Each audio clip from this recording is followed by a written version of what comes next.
Oke, tema kita hari ini adalah menjadi sahabat, pendengar, fasilitator, dan motivator untuk anak-anak remaja. Kalau tema kemarin tentang anak-anak, terus sekarang tentang anak usia remaja.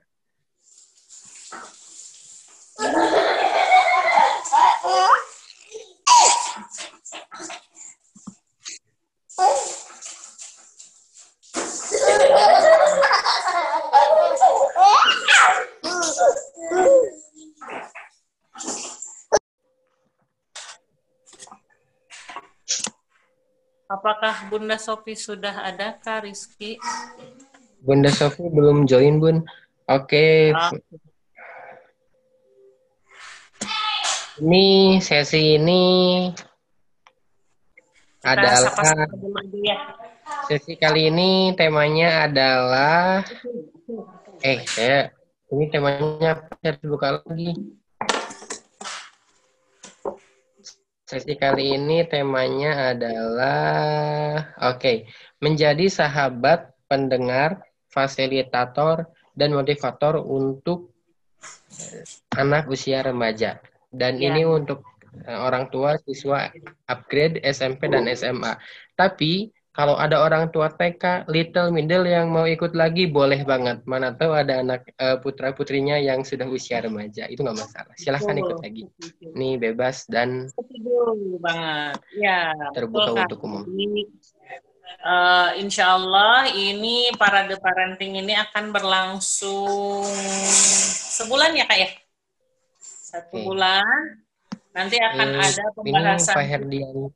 Ya, fitrah iman, fitrah fisik, fitrah jasmani, kesehatan, kemudian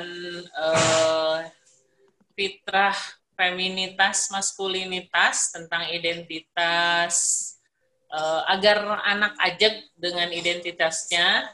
Kemudian ada minat bakat, pembahasan apa sih minat bakat sesungguhnya.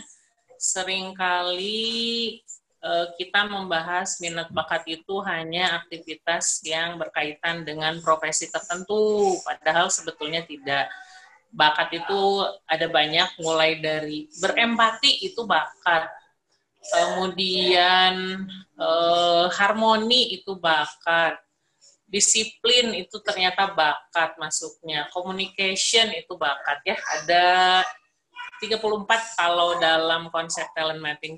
Terus kemudian kita akan bahas juga tentang akil balik, akan bahas juga tentang bermain seru. Nah, fitrah bermain, kenapa fitrah bermain itu penting?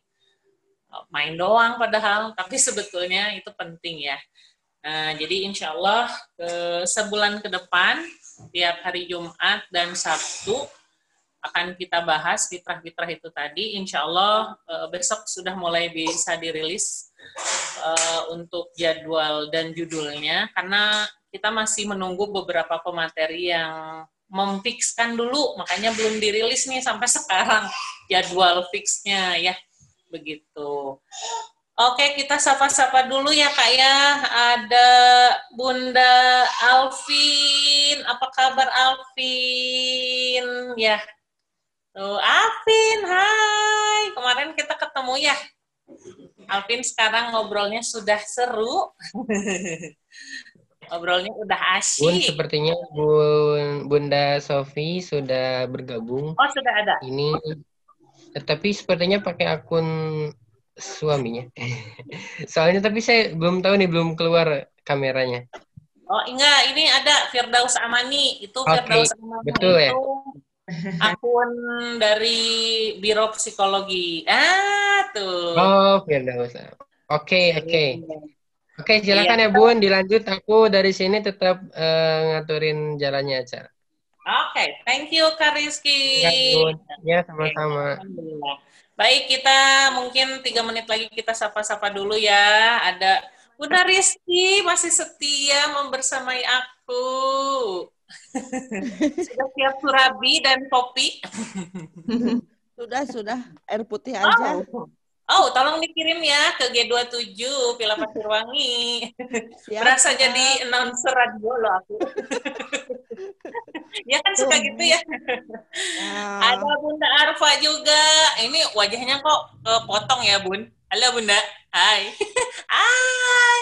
Nih snack cemil-mil harus dikirim juga ini ke Jalan Cikoang nomor 48. Ada Bunda Alvin tadi, ada Karifa. Ada nih Y Family. Ada, aku ada di sini, Bun. Woi, Karifa terbaik kakak. ada ayahnya Ilyas dan Fawaz, alhamdulillah. Kemudian ada ini Bunda Yulia Dewi Insani. Nah, kayaknya saya perlu kenalan ini nih ya. Kemudian ada Bunda Galip Setia. Mak Emil, I miss you. I love you. I hurt you. Ada Bunda Ririn juga. Oh, Mak Emilnya tidak on, tidak bisa berkolaborasi.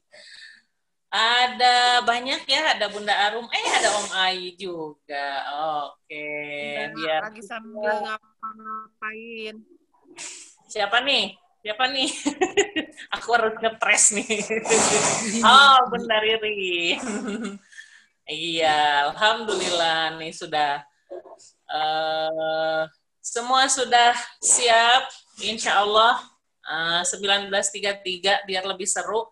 Saya sambungkan dulu yang kemarin belum mengikuti. Jadi memang mungkin di awal Parade Parenting ini kita hadirkan tema yang sebetulnya seperti akar ya. Jadi seperti akar tidak terlihat, tidak nampak, tapi ketika akar itu kuat, dia mencengkram pohon dengan sangat baik gitu. Atau seperti dianalogikan seperti kita menjahit benang, kita urai, kemudian kita rekatkan, kita talikan menjadi kain, menjadi pakaian. Nah, fase ini sebetulnya fase di mana materi malam ini adalah materi pelekat fondasi awal bagaimana kita akan mengoptimalkan peran kita sebagai ayah bunda dan bagaimana si peran ayah bunda itu bisa membangkitkan atau memantik peran ananda kita. Nah, dari mana? Ternyata kuncinya adalah kelekatan. Ternyata kuncinya adalah bonding. Ternyata kuncinya adalah penerimaan atau acceptance. Berani menerima sisi terang anak kita dan berani juga menerima sisi gelap anak kita. Gitu ternyata ya. Kemarin yang sudah disampaikan oleh Bunda Sofiana itu luar biasa sekali terkait bagaimana bonding di usia 5-10 tahun itu adalah pelekat atau lem. Nah, ini ya, lem yang akan merekatkan hubungan yang manis, bagaimana seorang anak dengan berani dan percaya diri menunjukkan dirinya tanpa pencitraan di depan ayah bunda. Nah, kunci terbaik pada hubungan itu akan terasa ketika sudah mulai memasuki usia akil balik. Usia di mana dia sudah mulai mencari dirinya, sudah mulai memperkuat identitas dirinya, ternyata itu dimulai dari early age banget. Bahkan kalau dalam konsep milestone mungkin ya, mulai dari 0 sampai 6, 6 sampai 10, 10 sampai 15, 15 sampai 18. Nah, kemarin kita sudah sampai pada fase di mana salah satu metodenya adalah kembali melihat album-album foto dengan anak. Nah, ini yang saya angkat di materi akil balik. Di materi akil balik adalah anak-anak membuat jurnal, kemudian di jurnal itu anak-anak membuat timeline usia. Nah, di timeline usia itu anak-anak melampirkan foto-foto yang sangat berkesan dalam kehidupan mereka. Harapannya ini meningkatkan kembali memori anak-anak betapa mereka berharga, betapa mereka terkoneksi dengan dirinya sendiri. Nah, begitu mungkin ya sambungan kemarin sambil kita tunggu kehadiran Bunda Sofiana Indraswari.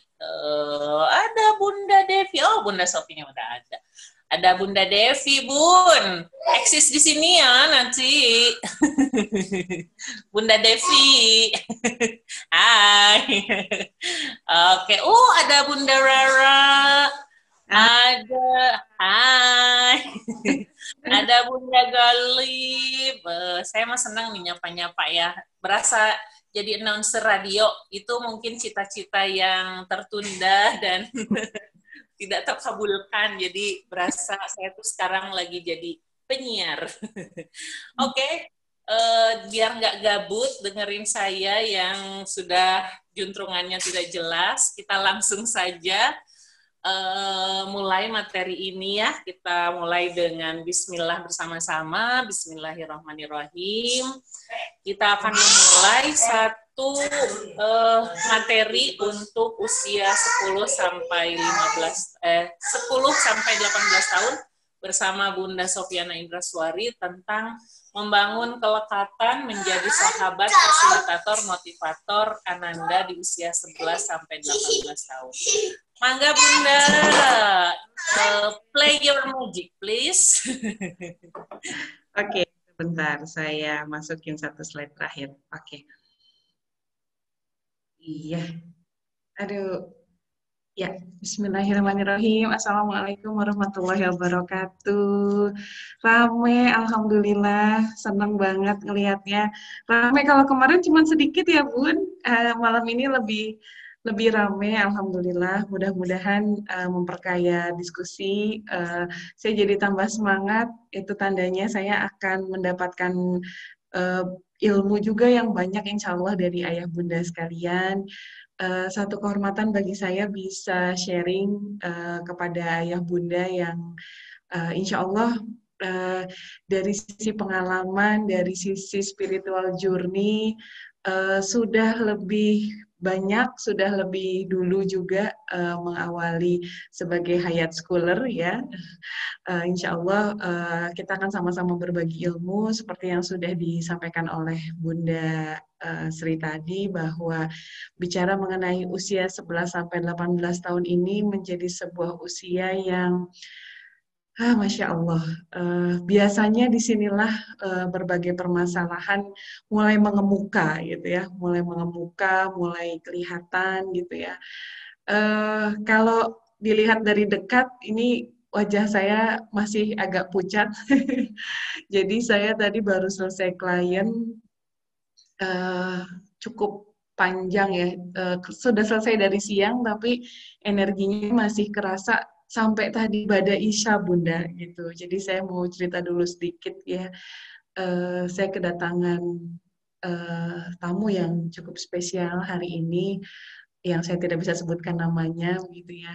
Dan sudah 1 bulan ini tamu-tamu saya di ruang konsul adalah tamu-tamu dengan tipe seperti ini gitu ya. Jadi saya masih terbayang ya apa yang menjadi raut anaknya tadi ya. Jadi tamu-tamu saya di 2 bulan terakhir ini adalah banyaknya para remaja Bunda, para remaja di usia mulai dari 14 tahun sampai di usia yang paling tua itu di 1 bulan ini di usia 22 tahun.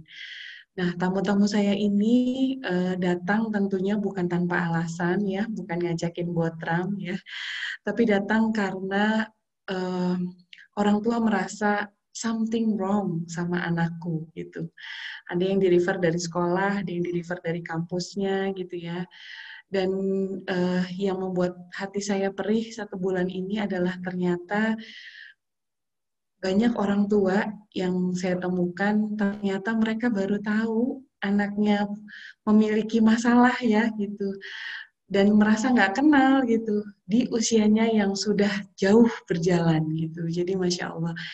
Jadi klien yang tadi saya tangani seorang laki-laki, usianya sudah 16 tahun ya, eh, merasa sangat marah ya, merasa sangat marah, jadi sudah hampir, kurang lebih berarti sudah hampir 10 bulan ini ya, melakukan aksi marah sama ayah dan bundanya gitu ya. Terakhir sudah berani memukul ya, memukul, kemudian juga melempar gitu ya ke bundanya gitu ya. Dan berbagai aksi-aksi kemarahan lain yang dia tunjukkan dengan performa di akademik yang dia betul-betul sudah menarik diri gitu ya dari hal-hal yang sifatnya akademik.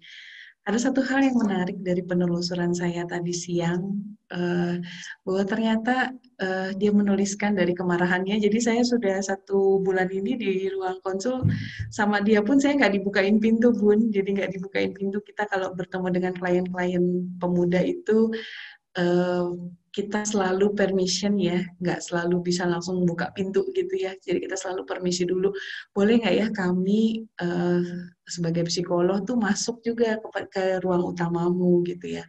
Dan beberapa pemuda yang sedang terluka, rata-rata mereka nggak mau bukain pintu, Bun.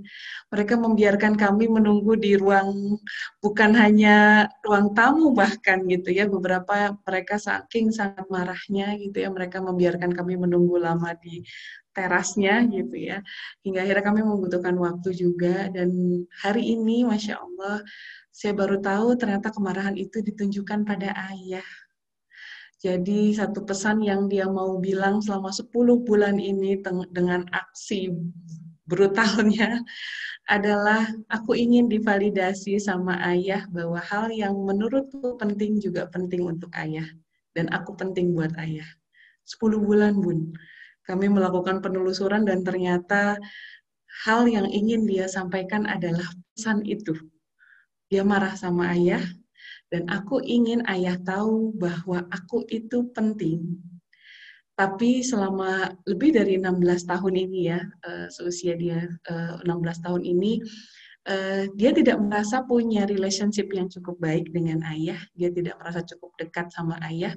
Sehingga hingga di masa dia uh, punya kesempatan untuk menyampaikan itu gitu ya.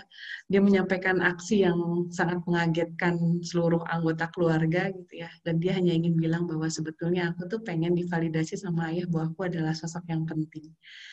Dan kasus seperti ini nggak cuma sekali, Bunda. Saya kadang-kadang kalau ceritain ini suka sambil apa ya. Tadi juga saya cerita eh, sampai menetikan air mata gitu ya. Saya pernah juga punya kisah seorang mahasiswa ya, dia juga terluka juga sama ayahnya gitu ya. Dan selama kurang lebih 3 tahun dia memendam rasa marah yang sangat banyak gitu ya pada ayahnya gitu ya, yang dia tapi kalau yang tadi kan reaksinya agresif ya. Kalau klien-klien kami yang sebelumnya itu ada juga yang mereka tidak menunjukkan perilaku-perilaku yang agresif secara nyata, tapi akhirnya merusaknya ke dalam diri gitu ya. Nanti kita cerita lebih lanjut. Dan sesi-sesi konseling seperti ini selalu berakhir haru gitu ya. Ketika kita tahu akhirnya apa sih nak yang kamu cari gitu ya. Dan mudah-mudahan malam ini kita akan sama-sama refleksi lagi ya. Saya diingatkan sama Bunda Sri, sesi-sesi seperti ini jangan sampai menjadi sesi teori yang menjemukan ya. Insya Allah bukan seperti itu maksudnya, tapi barangkali malam ini kita akan sama-sama merefleksikan ayah dan bunda gitu ya.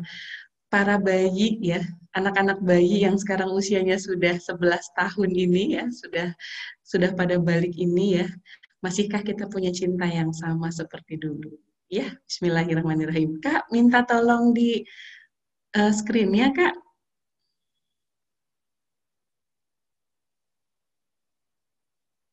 Masih disable.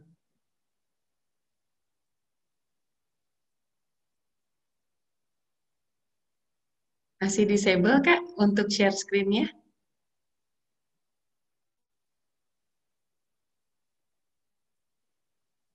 Oke.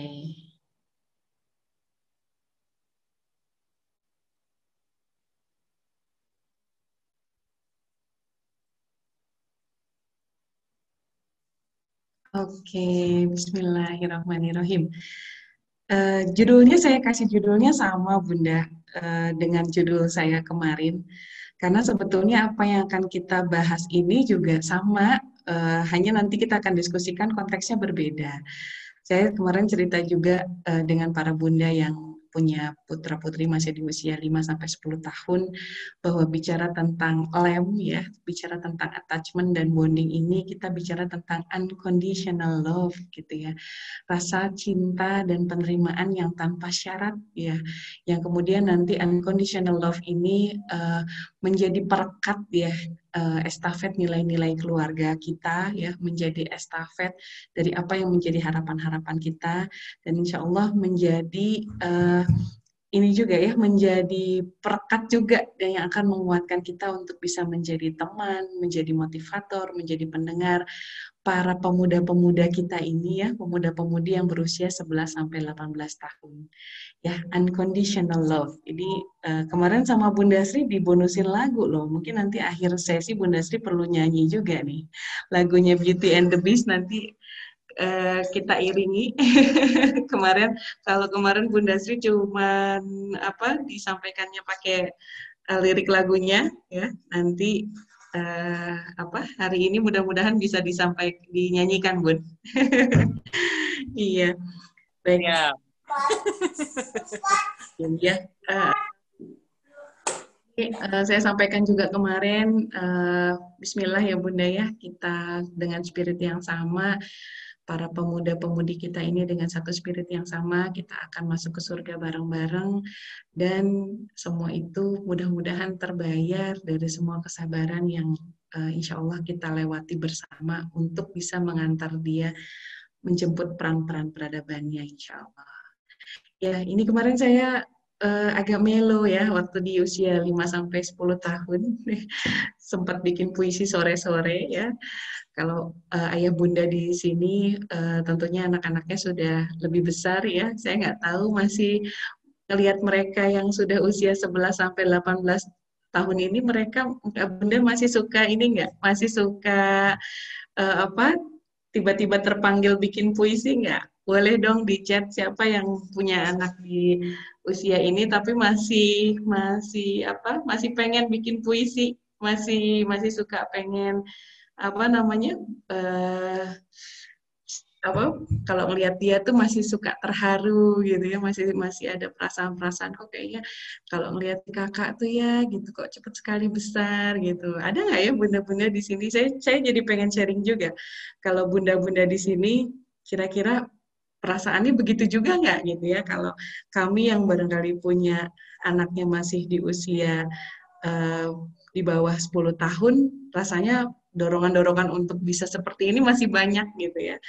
Apalagi kalau yang masih punya anak kecil, masih punya bayi di rumah gitu ya, masih kerasa bahwa ternyata anak-anak kita tuh tumbuh cepat sekali besar gitu ya.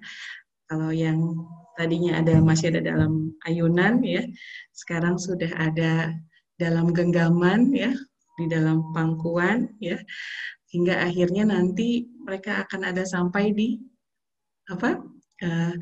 pantauan mata kita saja gitu ya. Jadi kemarin saya sampaikan ini juga sama bunda-bunda gitu ya.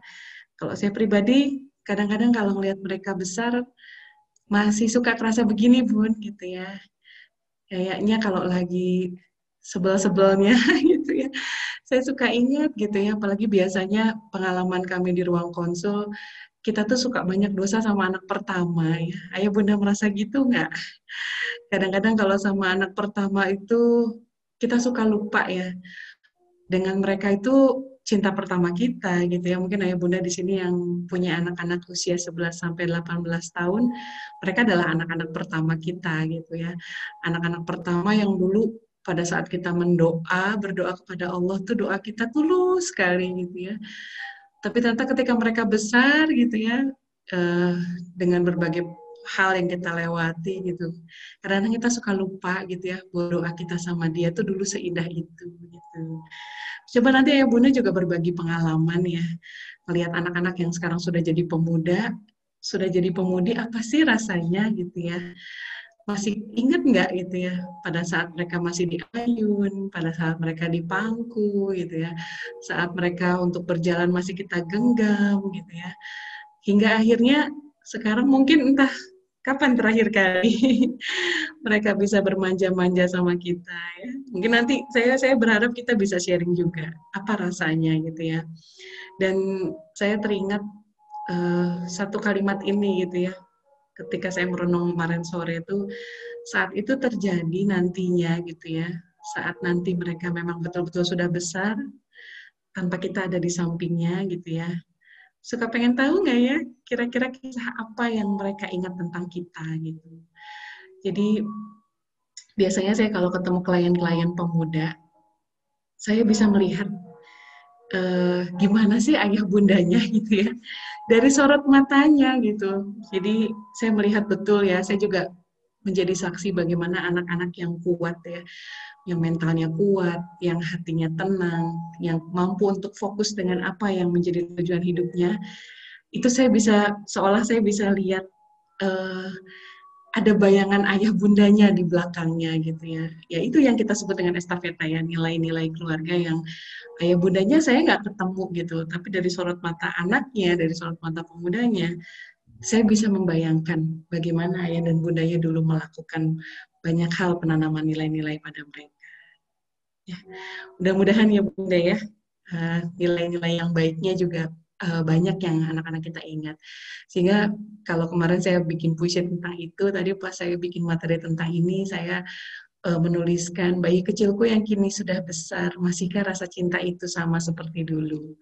Boleh di-share di kolom chat, boleh ditanya di dalam hati gitu ya. Saya pengen tahu juga perasaan ayah bunda yang dulu saya sebut bayi kecil ya, karena buat seorang ayah dan ibu ya, bagaimanapun sudah jadi pemuda, rasanya mereka tuh masih tetap jadi bayi kita gitu ya, meskipun sudah jenggotan sekarang gitu ya, meskipun badannya sudah tinggi gitu ya, sudah masihkah rasa cinta itu sama seperti dulu gitu.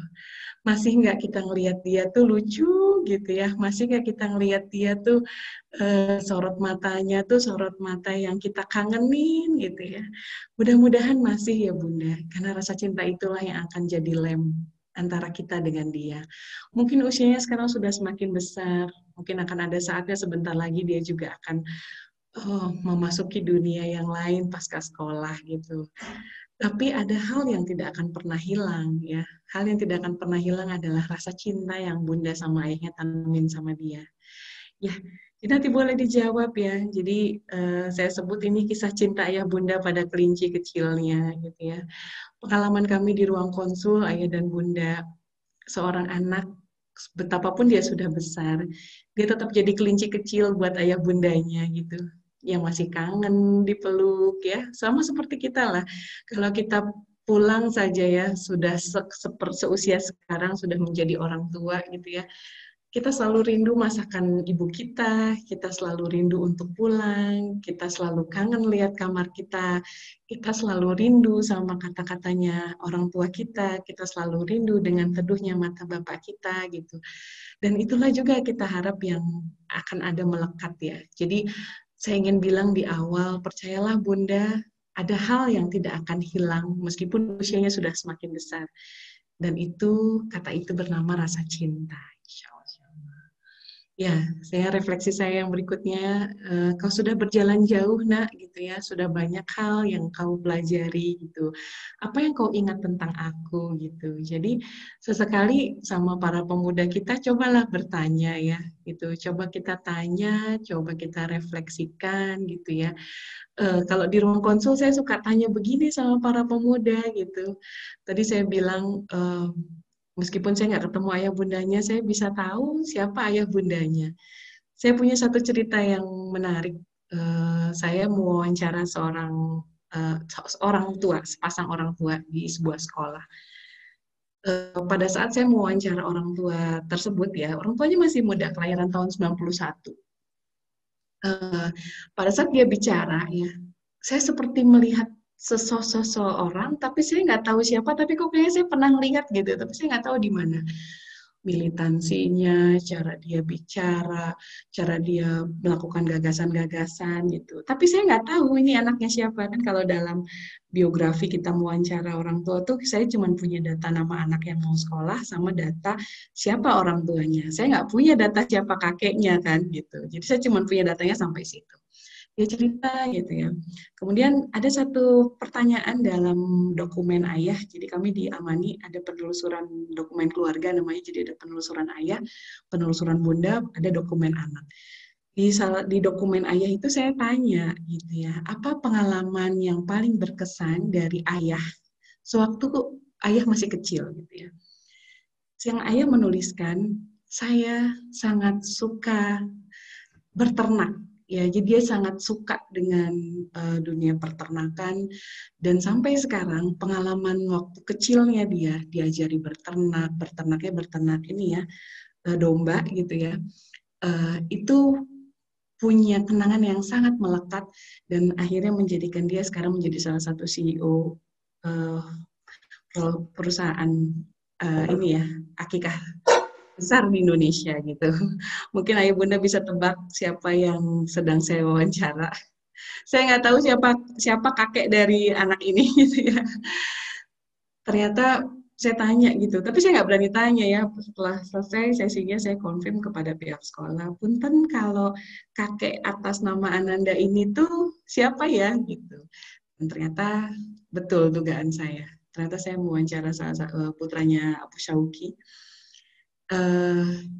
Yang saya nggak tahu, nggak ada nama kakeknya, tapi saya bisa lihat sosok Abu Syauki dari putranya gitu, yang ternyata legasinya diturunkan sampai sedetail itu gitu, pengalaman masa kecilnya, fikrohnya, ya bagaimana dia kemudian gagasan-gagasannya, cara dia bersikap, cara dia berperilaku tuh Masya Allah. Di situ saya berdoa dalam hati, ya Allah, jika suatu saat nanti saya masih diizinkan melihat anak saya tumbuh besar menjadi seorang ayah, yang menjadi seorang suami, mudah-mudahan ada value baik ya, yang bisa dibawa sama putra saya nanti ketika kelak dia jadi ayah gitu.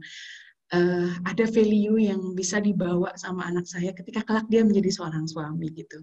Saya otomatis berdoa begitu Bunda, ini saya ngomong kayak gini juga apa ya berkaca-kaca gitu ya. Karena tidak semua orang tua mampu melakukan itu. It's legacy gitu dan tidak semua orang mampu melakukan itu. Ya, saya kemarin cerita juga di usia 5-10 tahun, ini sering kami tanyakan. Jadi kalau anak usia 15 tahun tuh sebelum tes minat bakat dan tes-tes yang lain, saya cuma tanya 4 pertanyaan ini kok sama anak-anak. Sudah sejauh mana ayah bundanya menginspirasi? Apa yang paling berkesan dari ayah dan bundanya? Apa pesan mereka yang paling kamu ingat? Apa hal yang paling ingin kamu lakukan di masa depan? Dan buat saya 4 pertanyaan ini jauh lebih penting karena saya jadi tahu apa bekal yang mereka punya untuk masa depannya. Perihal mereka nanti minatnya di mana, bakatnya apa, itu jadi jauh lebih mudah ketika mereka punya basic yang kuat dari orang tua yang menginspirasi. Apakah menginspirasi itu harus punya ilmu yang banyak? Ternyata bukan. Apakah menginspirasi itu berarti orang tuanya, ayahnya pandai berorasi? Ternyata bukan. Ternyata mereka-mereka yang menginspirasi adalah mereka-mereka yang selama proses mendidik dan mengantarkannya menjadi pemuda gitu ya. Mereka berhasil menanamkan banyak nilai-nilai yang ditanamkannya dengan cinta dan diterimanya dengan lapang hati gitu. Jadi inilah yang mahal Bunda. Jadi saya ini ngobrol sebagai psikolog, tapi saya juga ngobrol sebagai orang tua. Setiap kali saya ke ruang-ruang konsul, saya melihat profil anak-anak pemuda tuh saya sambil banyak berdoa gitu ya. Oh iya betul, ternyata bukan tentang teori, bukan tentang akademik, tapi tentang bagaimana apa yang Bunda dan Ayah tanamkan itu nyampe-nya yang dari hati sampainya juga ke hati. Ya, Sehingga saya pengen kita refleksi dulu ya, boleh kalau ada ayah di sebelah, boleh sambil ayahnya ditowel gitu ya. Boleh sambil tulis di chat juga boleh gitu ya. Kita refleksi keluarga kita. Kita ini berpencar atau berpendar. Keluarga kita ini tercerai-berai ya, maksudnya berpencar tuh sibuknya masing-masing gitu ya. Atau berpendar cahayanya. Jadi kita sudah tahu apa yang menjadi value keluarga kita dan kita menjadi keluarga yang insya Allah berpendar cahayanya, berkilau keluarnya insya Allah. Kita juga refleksi lagi gitu ya, di keluarga kita ini sama-sama berjalan atau berjalan bersama, karena beda ya. Meskipun dua katanya sama-sama berjalan, yang satu semuanya berjalan di tracknya masing-masing, tapi tidak berjalan bersama, yang satu berjalan bersama. Nah, keluarga kita ada yang gimana gitu ya. Karena saya sebut di sini ayah dan bunda bicara tentang estafeta nilai keluarga ya. Ini satu tema yang sangat baik sekali dan masih jarang sekali digagas oleh sekolah-sekolah yang lain ya. Hayat School Tea ya, extraordinary ya. Jadi luar biasa Bunda Sri dan tim melihat ini sebagai satu variabel yang penting ya. Legacy, betul, ini adalah family legacy ya, bagaimana kita akan melakukan estafet value, harapan, tauladan ya dari orang tua kepada anak dan keturunannya insya Allah. Ya, kita refleksi juga nih, kira-kira udah kelihatan nih, udah mulai kelihatan kalau kita udah punya anak pemuda, udah mulai kelihatan. Kira-kira dari sekian banyak hal yang kita lakukan sudah berbusa-busa gitu ya, dari sekian banyak ikhtiar yang kita lakukan sudah berbelas tahun gitu ya dengan anak-anak kita ya, kira-kira sudah sejauh mana estafeta nilai-nilai di dalam keluarga. Cara ngeceknya gimana? Cara ngeceknya sebetulnya relatif mudah ya. Cara ngeceknya relatif mudah kalau anak-anak kita sudah di atas usia 11 tahun, sebetulnya perilakunya sudah relatif kelihatan menetap gitu ya. Bisa ngeceknya gampang, bisakah mereka melakukan hal-hal baik yang kita estafetkan meski tanpa kita gitu. Coba cek bagaimana dia ketika sedang ada di lingkungan teman-temannya, ya hal kecil lah ya. Masih nggak dia ingat sholat gitu ya. Bisa nggak dia otomatis pergi ke masjid meskipun tidak ada abinya gitu ya. Tahu tidak apa yang menjadi kebutuhan diri, nanti saya sampaikan di slide yang di belakang gitu ya. Adakah ya, kita refleksi sudah sejauh mana ya nilai-nilai baiknya. Kalau saya pribadi Bunda, saya punya anak perempuan yang dari 4 tuh saya perempuan 1, ayah Bunda gitu ya. Karena saya perempuan sebagai sesama wanita, saya merasa estafet nilai-nilai itu lebih mudah dari saya dalam sudut pandang ibu kepada anak perempuan. Buat Bunda yang masih punya anak-anak di bawah 10 tahun, coba deh sesekali cek ya, sesekali nengok pada saat dia main gitu ya. Saya suka amazed gitu ya, oh dia ternyata merekam ya, tadi sebelum saya tinggal, saya ada di Amani, di Firdaus Amani itu sebelahan sama rumah saya. Jadi tadi anak saya yang ketiga belum tidur, diasuh sama tetehnya. Lalu kemudian saya tadi haru juga ya, ketika saya sini, teteh Bunda mau ngajar dulu sebentar ya, gitu. Kemudian tadi tetehnya ngerangkul adiknya, kemudian dia bilang, AA ya, jadi dia panggil adiknya AA karena adiknya sudah punya adik gitu ya. AA sini yuk sama teteh yuk, AA mau apa? Sabar menunggu ya gitu. Jadi tetehnya tadi bacakan buku, kemudian dia persis menirukan bagaimana saya suka mengantar tidur adiknya gitu. Hal kecil sih Bun, tapi Masya Allah gitu. Coba lihat estafet ya, saya sebut tadi estafeta itu bermula dari hal-hal yang kecil gitu. Dan saya tadi sebelum kesini saya berdoa, ya Allah mampukan saya untuk mengestafetkan lagi nilai-nilai lainnya yang lebih besar ya. Nilai-nilai tentang ketulusan, nilai-nilai tentang kasih sayang, dan banyak nilai-nilai besar lainnya insya Allah. Ya, nah ini Bunda PR besar kita, family legacy ya.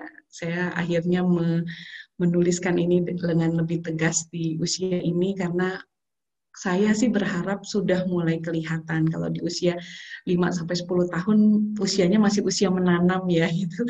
Masih usia menanam, masih usia untuk mempersiapkan lahan tanam, tapi di usia 11-18 tahun di para pemuda kita harapannya sudah begini Bunda, insya Allah sudah terbangun ya. Terbangunnya ketahanan keluarga yang mampu mewariskan nilai-nilai dari generasi ke generasi, Masya Allah. Ini family legacy. Ya, nah, ini yang tadi saya sebut Bunda, ini sebetulnya slide ini lebih cocok untuk saya sampaikan di sesi ini ya, ketimbang kemarin ya. Jadi secara profil para pemuda kita, baik panglima ataupun prajurit ya, ia harus mampu menyadari hal-hal ini. Kenapa saya sebut profil panglima atau prajurit? Karena tidak semua anak kita memiliki profil sebagai panglima ya gitu. Tidak semua harus menjadi seperti Al-Fatih kan gitu. Ada di antara mereka yang memang profilnya profil prajurit. Apapun itu profilnya, mau yang profil depan layar, profil belakang layar gitu ya. Dia perlu memahami hal-hal ini ya, menyadari apa yang dibutuhkan oleh tubuhnya, oleh dirinya, tahu apa yang bisa dilakukan untuk memenuhi itu, tahu apa yang menjadi kewajiban dan mampu melaksanakannya dengan senang hati. Kita bold kata senang hati ini karena ternyata ini bagian paling susah ketika kita mengestafetkan nilai-nilai itu ya. Tahu bagaimana caranya survive dan mencari solusi saat mengatasi kendala, karena pengalaman kami di lapangan ternyata anak-anak di atas usia 14 tahun pun banyak yang belum bisa begini gitu ya. Sehingga ketika mengatasi kendala, kalau enggak dia pergi, escape gitu ya, dia melakukan upaya-upaya yang tidak, bukan dia mengambil inisiatif, tahukah dia apa yang menjadi keunikan diri, dan tahukah dia apa peran yang bisa dia isi di lingkungan. Jadi sebetulnya kurang lebih 6 indikator ini bisa Bunda lihat ya, bisa Bunda refleksikan di diri anak-anak kita. Sudahkah para pemuda kita punya profil seperti ini gitu ya? Kalau belum ya, bila terasa masih ada yang kurang, bila ada yang rasanya masih jauh gitu ya, kayaknya satu belum, yang belum gitu ya, bisa terasa masih, kita arahkan tunjuk kitanya ke sini gitu ya. Jadi saya pengen kita arahin telunjuknya bukan kenapa begini, kenapa begitu gitu ya, tapi kita arahin telunjuk kitanya ke sini gitu ya. Dengan apa kita menempelkan harapan kita gitu ya. Jangan-jangan gitu ya, belum nempel, belum bisa begitu karena kita pakai lemnya nggak kuat gitu. Karenanya kalau bicara mengenai attachment and bonding ini, kita bicara tentang sebuah lem yang sangat kuat. Mungkin kalau lem terkuat di kita tuh apa sih? Super glue gitu ya. Mungkin seperti itu ya. Jadi lem yang paling kuatnya gitu ya, dengan apa kita nempelin harapan kita gitu ya.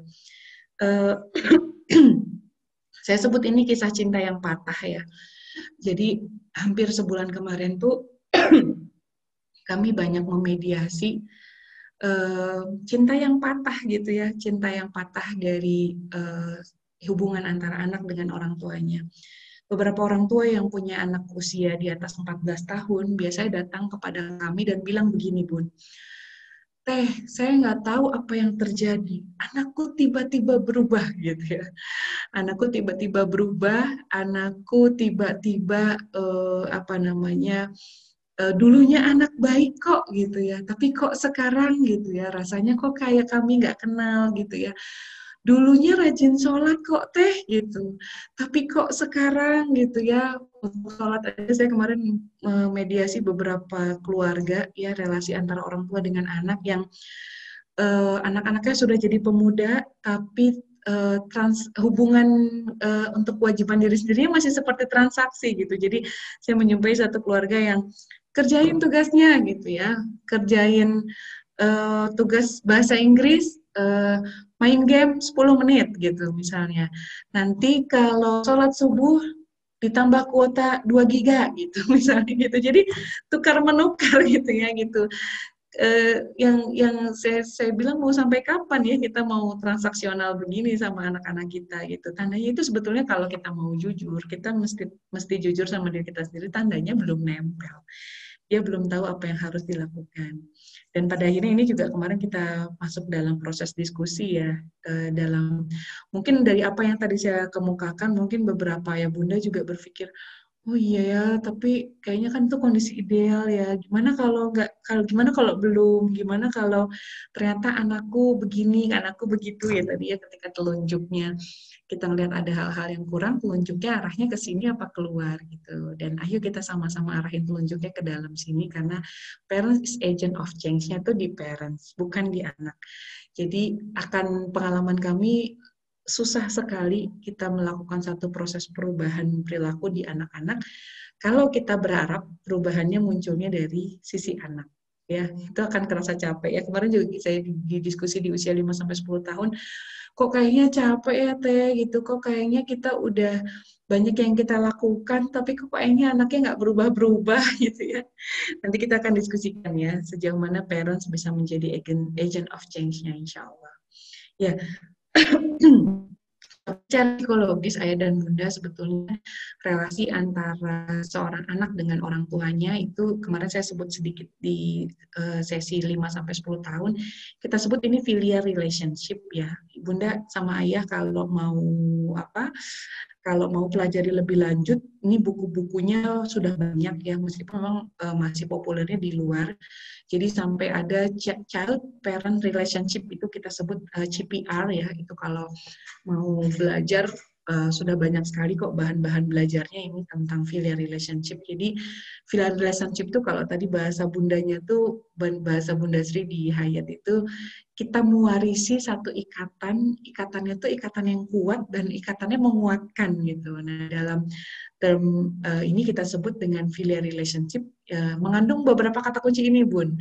Jadi satu hubungan relationship ya, filial itu satu hubungan relationship bisa antara seorang ayah dengan anak laki-lakinya, seorang ayah dengan anak perempuannya, begitu juga dengan bunda dengan anak-anaknya.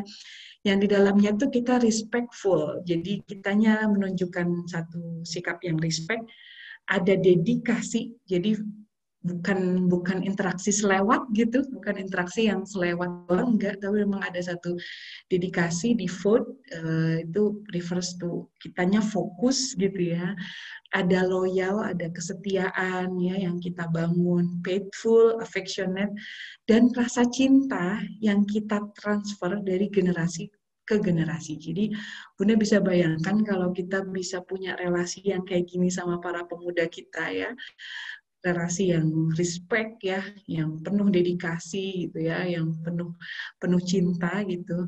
Ini akan jadi satu ikatan yang kuat dan insya Allah akan menguatkan ya. Yang nanti itu tadi kita sebutkan jadi lem pada proses kehidupan dia yang selanjutnya insya Allah.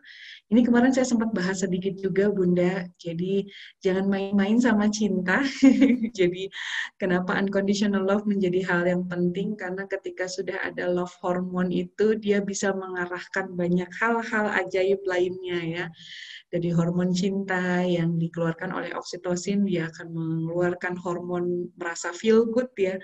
Anak-anak yang hormon cinta ini bisa terbangkitkan atau semakin meningkat ketika dipeluk ya, diberi penghargaan, dihargai gitu ya, dia meningkat tajam sekali. Ketika hormon cinta meningkat ya, meningkat juga nanti perasaan-perasaan untuk merasa feel good ya. Dan dalam riset-riset yang selanjutnya itu disebutkan dalam perasaan-perasaan merasa feel good tuh ternyata nanti berpengaruh pada regulasi diri, berpengaruh pada kemampuan anak-anak kita untuk solving the problem gitu. Jadi kalau saya pengalaman melihat anak-anak para pemuda di ruang-ruang konsul, biasanya kalau mereka suka pabelit ya Bunda, bahasa Jermannya, pabelit dengan problem-problem mereka sendiri, pabelit dengan regulasi diri mereka sendiri. Ini kan biasanya orang tua mulai gemes nih gitu ya. Kenapa sih anakku kok udah gede tapi gitu ya, sholatnya masih harus disuruh-suruh, tapi masih belum cekatan, masih belum ini itu. Bisa jadi sebetulnya akar masalahnya di atas ya, dia belum merasa dicintai sama ayah dan bundanya, sehingga banyak hal-hal lainnya ternyata menjadi impact ya. Oke, nanti kita belajar tentang ini mudah-mudahan sambil santai. Kita sebut tadi CPR ya, children and parents relationship. Nanti kita belajar sebetulnya secara teoritis banyak sekali teknik-tekniknya ya, bagaimana kemudian kita belajar nanti C yang pertama konsistensi, bagaimana kemudian orang tua nanti belajar untuk konsisten ya, untuk membangun hubungan-hubungan yang baik. Orang tua tuh P yang kedua tuh predictability ya, orang tua bisa mampu diprediksi untuk anak gitu ya, jadi sakapeng-kapeng gitu misalnya. Hari ini ayah enak diajak ngobrol gitu ya, aku lagi santai, ayah sore-sore ajak ngobrol, besoknya ayahnya cuek lagi gitu ya. Bunda hari ini moodnya enak gitu ya, besok moodnya kok jadi nggak enak gitu. Nah, nanti kita diskusikan kenapa ternyata ketika kita melihat ada satu perilaku-perilaku kok ternyata anakku kok kayaknya susah ya gitu menetapnya, jangan-jangan kita juga tidak cukup predictability gitu ya. Karena nanti predictability itu nanti membuat anak-anak kita jadi secure, oh iya bener loh, ayah tuh nggak sakapeng-kapeng kok mau ngobrol sama aku gitu. Ayah tuh memang mau ngobrol sama aku dan menunjukkan keseriusannya untuk membangun hubungan sama aku gitu. Jadi dan nanti R tuh reliability dan ternyata emang benar gitu. Banyak klien-klien kami di ruang konsul yang punya anak-anak pemuda, biasanya para orang tua merasa kesusahan untuk masuk ke para pemuda kita ini, karena dia merasa, Bu Sofi, kita nggak tahu harus masuk dari mana, karena merasa pintu-pintunya udah ketutup gitu. Jadi kayaknya mau gedor lewat pintu, mau tiba-tiba kepo, masuk ke kamarnya, lagi diajak bicara malah pakai headset gitu ya. Mau diingetin jangan pakai handphone, baru diomongin sedikit udah ngaleos gitu. Bunda sama ayah ngalamin nggak begitu gitu ya. Nanti kalau mengalami problem-problem seperti itu nanti kita diskusikan ya. Mudah-mudahan nanti kita bisa sampai pada diskusi bagaimana kita membangun hubungan seperti ini. Ya, saya khawatir terlalu banyak bicara. Ini sudah jam berapa ya? Oh, sudah jam 8 lebih 16 ya.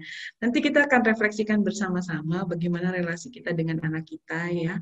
Sebetulnya kalau udah pemuda kelihatan kok, cek saja bagaimana dia kalau lagi kita ajak bicara, apakah matanya respect ya, apakah dia melawan ya, ataukah seperti ini memang kenyataannya terjadi. Coba cek gesturnya ya, ada yang sengaja memalingkan wajah, ada yang tutup pakai earphone, ada yang tutup pakai telinga, ada yang nggak mau dengar sama sekali.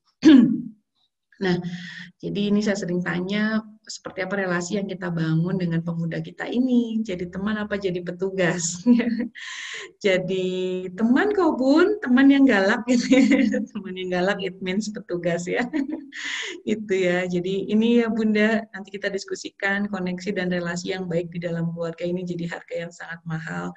Mudah-mudahan Ayah Bunda Hayat Scholar tidak mengalami hal ini terlalu sulit karena insya Allah sudah banyak juga pembelajaran yang kita lalui bersama sebagai orang tua yang bisa didapat ya. Ini most popular family problem biasanya kami di ruang-ruang konsul tuh masalah-masalah tentang keluarga tuh biasanya muter-muter di 3 hal ini ya, kedekatan, keterbukaan, komunikasi yang tadi Bunda Sri sampaikan. Ini bicara tentang masalah attachment, kedekatan ya, baru nanti hal-hal yang lain-lainnya gitu ya. Tapi biasanya nanti ujung-ujungnya balik lagi ke sini. Yang tadi saya cerita. Salah satu klien pernah kami dampingi hampir 1 tahun ya. Dan ternyata 1 tahun itu kami fokusnya ngeberesin ini aja Bun. Kedekatan, keterbukaan, komunikasi, relasi antara orang tua dengan anaknya ya. Nanti ini kalau diperlukan boleh kita diskusi, saya punya banyak data-data anak-anak yang ada di usia 15-18 tahun, itu sebagian besar dari mereka tuh memang biasanya ya kalau kita nggak signifikan banget pengaruhnya ke anak-anak kita tuh biasanya dorongan eksternal akan lebih berat. Jadi jangan kaget lingkungan sosial, medsos, apa kata teman itu lebih mereka dengar dibandingkan dengan apa kata bundanya gitu. Saya pernah punya cerita yang agak epik ya tentang ini. Jadi ada seorang ayah yang datang ke ruang konsul, dia dengan wajah marah gitu dia bilang dia kaget ya, jadi dia dinas ke luar negeri, kemudian dia bertemu teman lamanya, kemudian sang teman lama ini bilang sama si ayah ini gitu, hey anakmu keren banget ya gitu, keren apaan gitu, itu kamu nggak tahu katanya subscriber channel YouTube-nya tuh udah puluhan ribu loh, anakku juga subscribe gitu. Oh ya gitu, emang kamu nggak tahu gitu. Dan dia kaget, ternyata si gadis kecilnya yang dia lihat sangat patuh, menutup aurat gitu ya, tidak pernah kelihatan sisi begitunya. Ternyata channel YouTube yang dimaksud adalah dia menjadi seorang dancer dan dia sangat piawai sekali ngedance berbagai lagu-lagu Korea dan subscribernya banyak dan ayahnya tidak tahu. Ya, jadi kita bisa ada dalam kondisi seperti itu ya Bunda. Kita nggak kenal sama anak kita kalau tadi bondingnya tidak kuat ya. Ini dinamika masalahnya kurang lebih yang kami dapatkan melalui beberapa temuan-temuan di Amani. Ya, dan ujung-ujungnya lagi-lagi bonding. Kalau kita nggak beres bondingnya, ini menjadi masalah yang terus-menerus terjadi dari tahun ke tahun. Ya, jadi biasanya kita ketemu masalahnya di ujung ya, kayak gini. Tapi sebetulnya problemnya itu biasanya terkait dengan dia dengan dirinya dan itu lagi-lagi problemnya adalah tentang bonding. Ya, boleh nanti kita diskusikan mudah-mudahan. Ini yang tadi saya sebut ya, kalau tidak cukup kuat bondingnya, anak kita jadi kayak robot ya. Dia bisa tidak melakukan kalau nggak ada kita gitu ya. Dia baru bisa melakukan lagi setelah ada reminder. Dia bisa berhenti melakukan saat tidak ada figur power yang disegani gitu ya. Nah, kalau sudah begitu sampaikah apa yang menjadi visi misi kita gitu ya.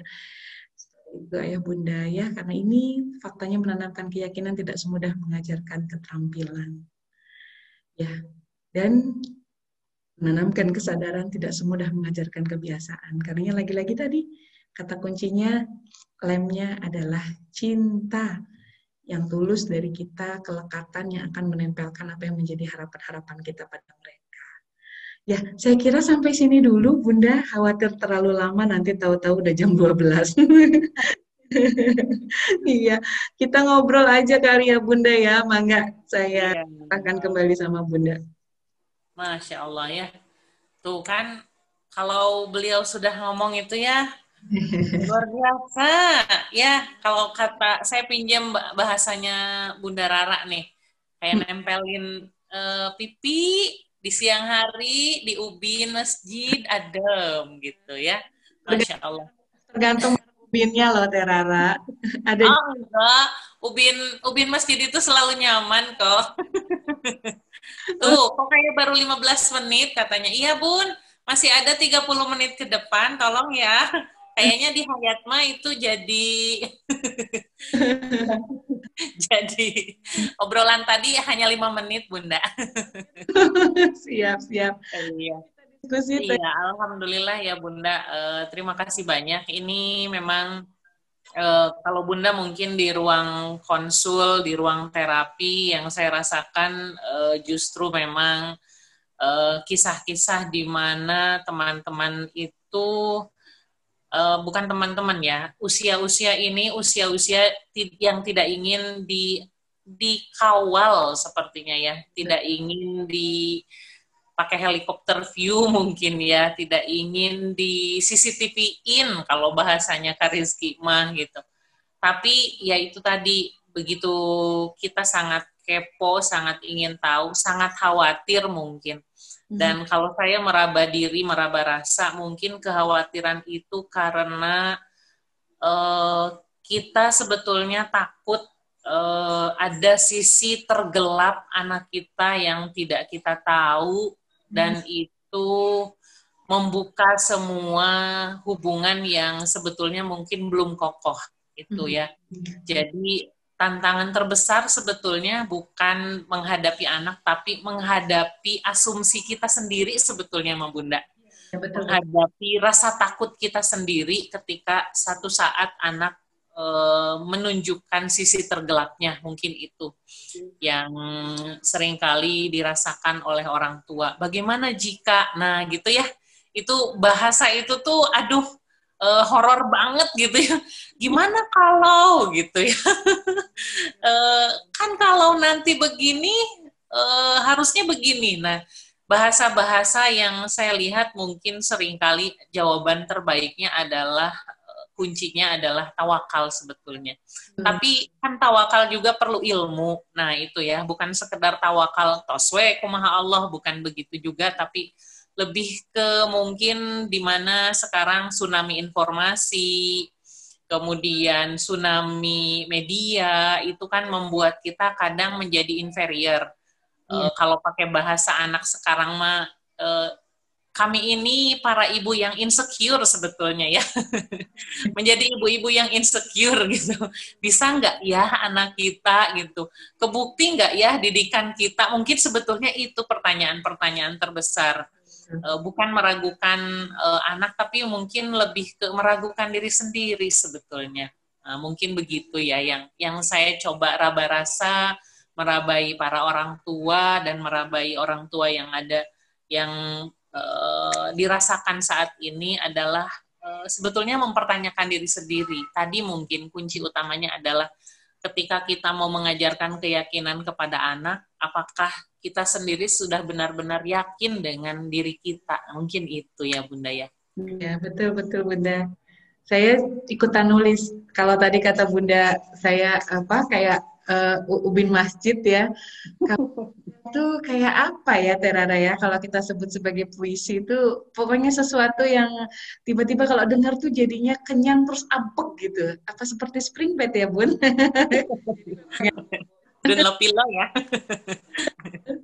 Ya, mangga teh kita, ayo Bunda kita ngobrol santai. Saya justru pengen dengar ya bagaimana refleksi dan pengalaman membersamai para. Ayo bunda-bunda sekalian, ini mumpung pakarnya ada. Kalau saya mah pakar abal-abal, kaleng-kalengan. Kalau Bunda Sofiana itu pakar, the truly pakar, core of the core. Gaya bahasanya ya. Silakan Bunda Arpa, Bunda Ica, Bunda semuanya, Bunda Rifa. Bunda Rara, Bunda Wina, Bunda mau ngasih pengumuman ya? Katanya gara-gara lockdown jadi gimana teh? Jadi ada calon yang ketiga ini teh? Ih Bunda, Masya Allah, luar biasa. Bunda Eva, halo. Alhamdulillah senang ya bisa silaturahim di sini. Ada Mama Syaira, ada yang lain. Ayo silakan mau sharing, mau ditulis di chat room boleh, mau bertanya langsung saya persilakan. Kita seru-seruan saja di sini, santai-santai saja.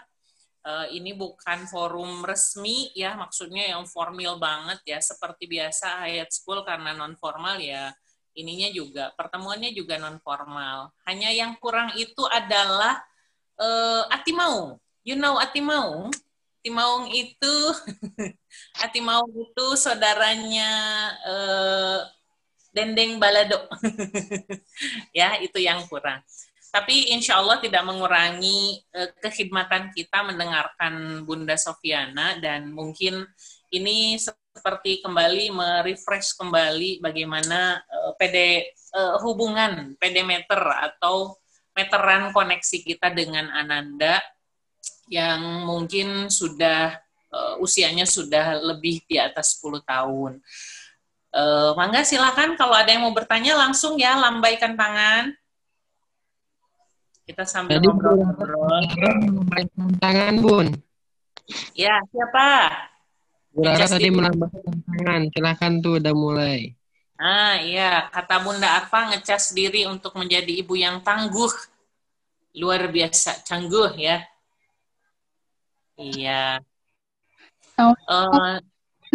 Ini kalau ada yang mau ditanyakan atau mau sharing atau mau apapun ya silahkan nanti langsung angkat tangan. Ini biar tidak sepi.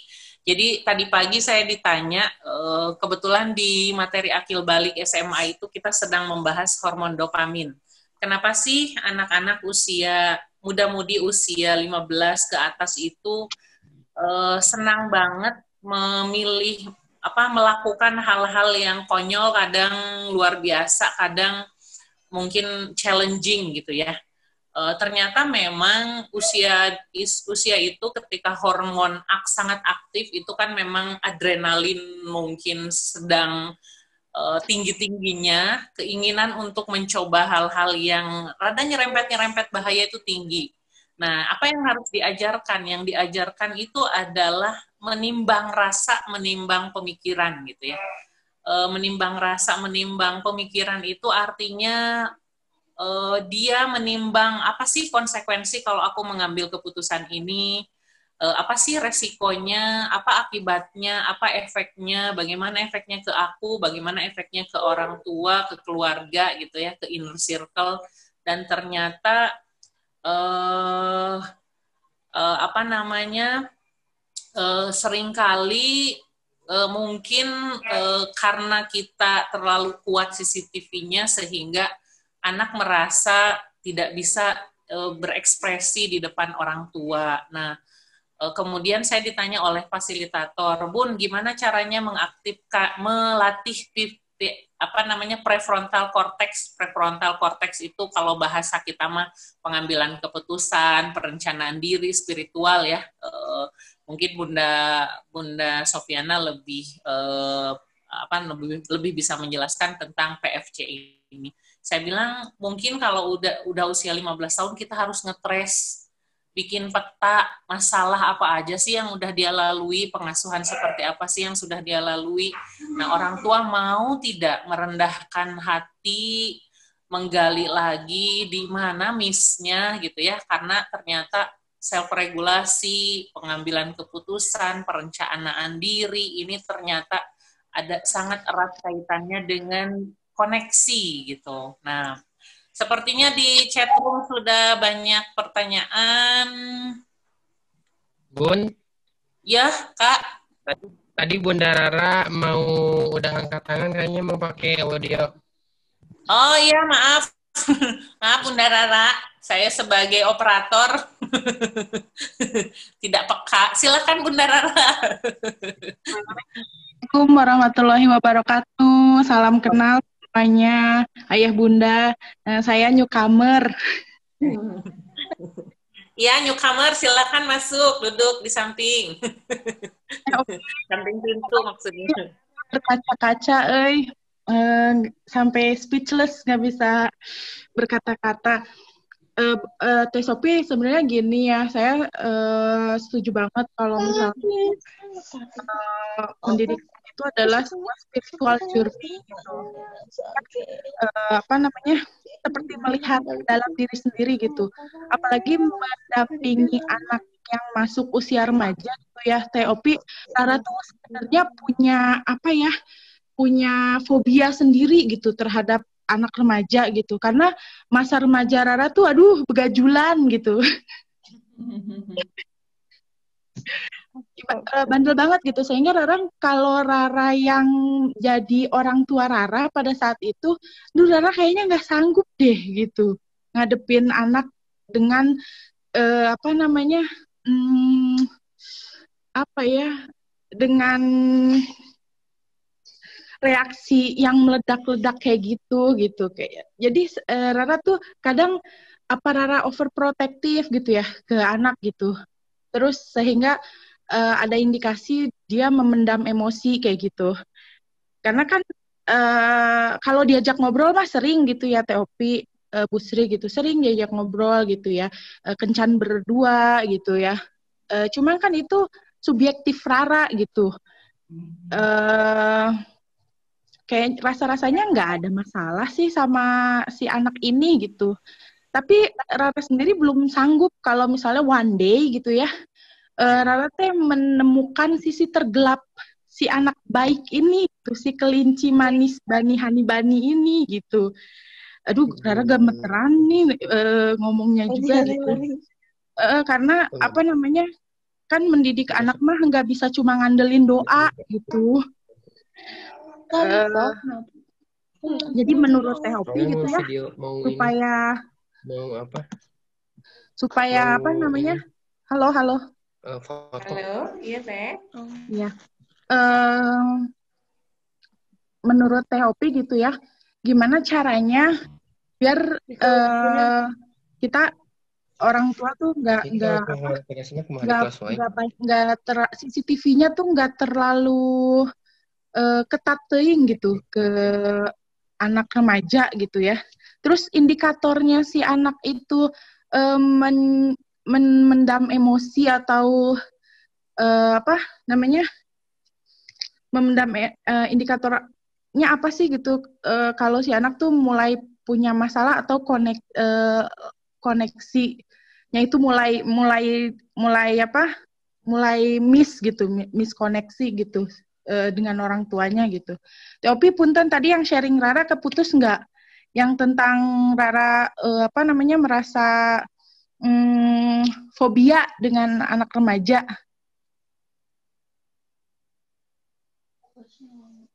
Jadi dulu si ibunya teh, misalkan ibu nih yang jadi dia. Jadi ibu teh waktu jadi remajanya teh bandel. Nah, karena ibu teh bandel, sekarang pas ibu punya anak tak ke kakak teh, wah sampai dijagain bener gitu. Ketakutan jadi kayak ibu.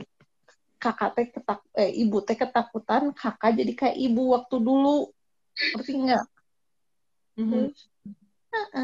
Oh, jadi, itu tuh fobia angka gitu tuh namanya. saking kan ketakutan, fobia teh takut. Jadi takut anaknya mengalami Baik, Kedua, Bunda Ovi, Teh Sofi, Teh Rara sudah? Udah. Kirain Rara tadi terputus, soalnya koneksi di sini nge-freeze gitu. Iya, enggak Teh Rara, nyambung kok. Alhamdulillah tuh ya. Ini teh saking jadi teh fobianya teh keluar ya. Jadi itu teh tremor gemeter gitu. Oke. Grogi. Makasih Oke. itu aja. Oke, baik.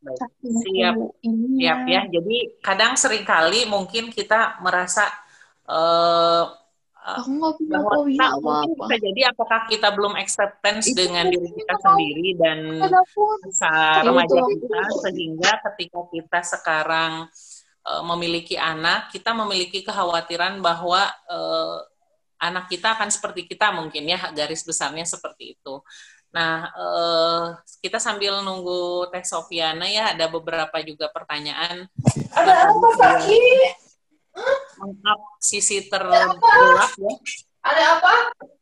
Ada apa? Yang lain boleh di mute dulu ya. Oke, Bunda Sofi sudah hadir bersama kita. Silakan Bunda Sofi mungkin bisa menjawab dulu dari Teh Rara. Oke, Teh Rara. Aduh, saya kalau ketemu Teh Rara tuh bawaannya pengen ngobrol panjang gitu, Teh. Ya, Masya Allah. Mudah-mudahan nanti setelah pandemi bisa ngobrol berdua lagi.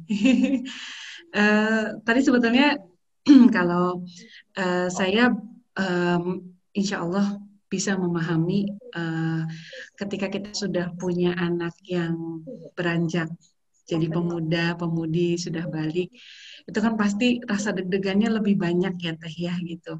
Meskipun sebetulnya kalau kita bicara berdasarkan framework fitrah atau kita bicara dengan framework pendidikan akhir balik, justru kita harusnya lebih melepaskan ya Teh ya gitu. Kalau tadi Bunda Sri menyebutkan dengan konsep tawakal gitu ya. Kita bertawakal juga bahwa proses untuk kita mempersiapkan tuh ya sudah jadi proses ikhtiar yang insya Allah kita sudah lakukan gitu. Jadi bersibuk-sibuk kita jaga hati, kita menjaga hal-hal yang lain di 14 tahun pertama. Selebihnya insya Allah kita memang sudah siap untuk melepas dia gitu ya. Jadi memang inilah yang mungkin Teh Rara juga hafal juga ya. Ustadz Aad selalu bilang bahwa kita pandang anak itu sebagai investasi dunianya kita gitu, karena kalau kita pandang di sebuah investasi, setelah kita mempersiapkan, yang kita sedang bayangkan adalah apa hal-hal yang akan memberikan nilai baik kepada kita gitu kan. Tapi kita memandangnya itu justru bukan begitu ya gitu. Dia adalah titipan. Akan ada masa di mana kita memang akan melepaskan dia gitu Teh gitu. Jadi saya mengulang kembali kalimat itu gitu, bahwa akan ada masa bahwa memang nanti kita memang akan melepaskan, akan ada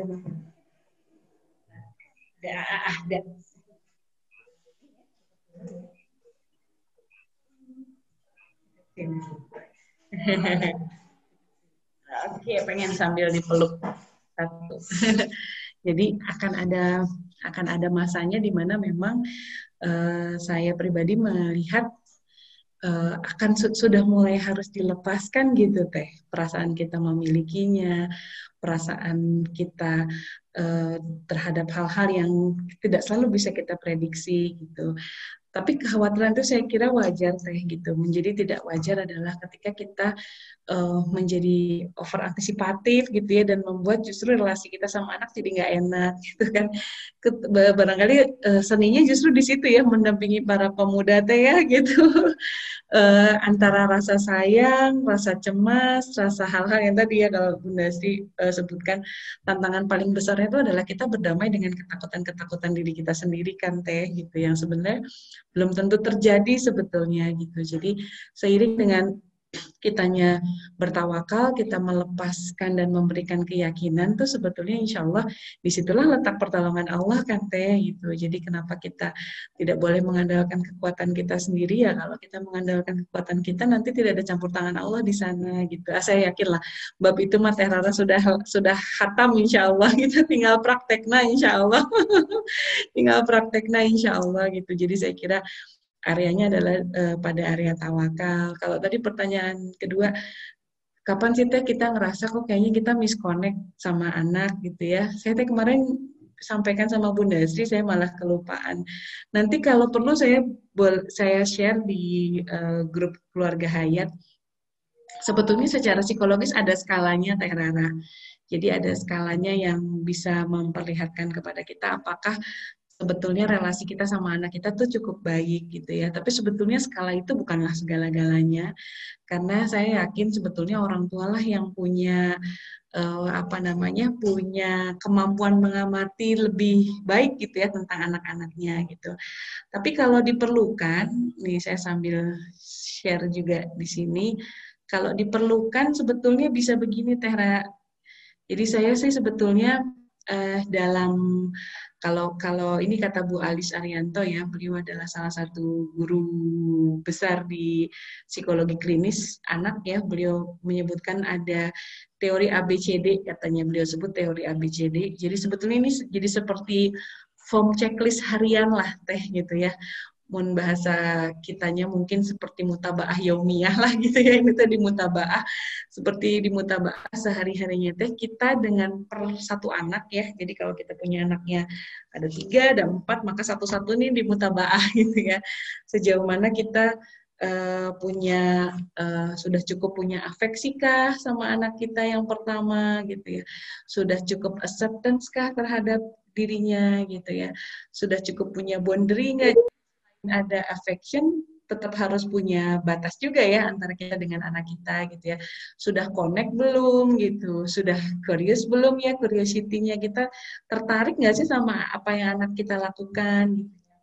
Sudah mampu belum kita mendedikasikan waktu kita untuk dia gitu ya. Kalau kita pakai rumus 5 kali 15 menit per minggu per anak, sudah belum kita berkomitmen dengan itu gitu. Mampu nggak kita mengencourage dia gitu ya. Fun tidak relasi kita dengan dia. Kalau kita masih punya anak-anak, sebetulnya fun and play ini bukan hanya pada mereka yang berada di bawah 10 tahun ya, tapi pada mereka yang di atas 10 tahun juga sebetulnya masih ada sisi play gitu dalam dirinya. Jadi boleh kayak form checklist gitu Teh Rara. Jadi sebelum tidur tuh, meskipun pada kenyataannya tidak perlu sedetail ini ya, tapi kita bisa saling koreksi, hari ini aku tadi sama anakku yang pertama enak gak ya gitu. Jadi memang kemarin di sesi 5-10 tahun saya sebut kita mesti punya attachment awareness gitu ya. Kita sebutnya attachment awareness in day to day interaksinya gitu. Jadi pada interaksi hariannya tuh day to day itu kita aware gitu, aku hari ini koneksinya oke nggak ya sama anakku gitu. Kalau setiap kita sebagai ayah bunda bisa melakukan self correction itu harian gitu ya, sebetulnya kita nggak akan kehilangan kita nggak akan banyak miss sebetulnya sama anak kita Teh, karena dalam skala yang tadi saya ceritain tuh pertanyaannya sederhana kok gitu. Seberapa banyak sih mood atau kondisi anak kita yang nggak bisa kita tebak gitu. Makin kita bagus koneksinya sebetulnya kemampuan kita untuk melihat mata anak-anak kita akan lebih baik Teh Rara gitu. Jadi ini bisa membantu kalau diperlukan nanti bisa dibantu seperti ini. Kalau secara definisi indikatornya baik itu seperti ini ya, anak kita bisa ngobrol apa aja dengan nyaman, dia bisa cerita tentang hal-hal yang dialami dari hal yang ringan sampai pribadi sama kita, dia nggak takut salah gitu ya, dia mau meminta masukan atau saran dari kita gitu. Jadi sebetulnya ini hanya indikator Teh, tapi dalam pelaksanaannya sih sebetulnya saya kira banyak ngasah rasa, banyak ngasah dan banyak self correction di kita gitu. Ini oke apa enggak sih Teh gitu. Insya Allah sih Teh, dan selebihnya di antara hal-hal yang kita tidak bisa selalu kontrol ya kita percayakan ada tawakal kepada Allah ya Teh ya gitu. Ada Allah yang akan melengkapi yang kurang-kurang, ada Allah yang akan menambal yang bolong-bolong gitu, bahkan mengurangi hal-hal yang berlebihan yang kita lakukan kepada dia gitu. Allahu a'lam bishawab Teh Rara, mudah-mudahan bisa sedikit membuat hati lebih nyaman insya Allah. Nggak kerasa ya Teh ya, paling setahun 2 tahun lagi ini ya gadisnya. Iya, Masya Allah. Insya Allah Teh. Iya. Mangga Bunda yang lain. Iya, di room chat sudah ada pertanyaan, Bunda. Menyambung koneksi di sini artinya tidak boleh ada emosi kah? Begitu mungkin ya. Iya. Apakah gimana nih Bunda? Apa ini? Bunda Devi ya? Bunda Devi mau ini sendiri, mau bertanya sendiri boleh. Silakan.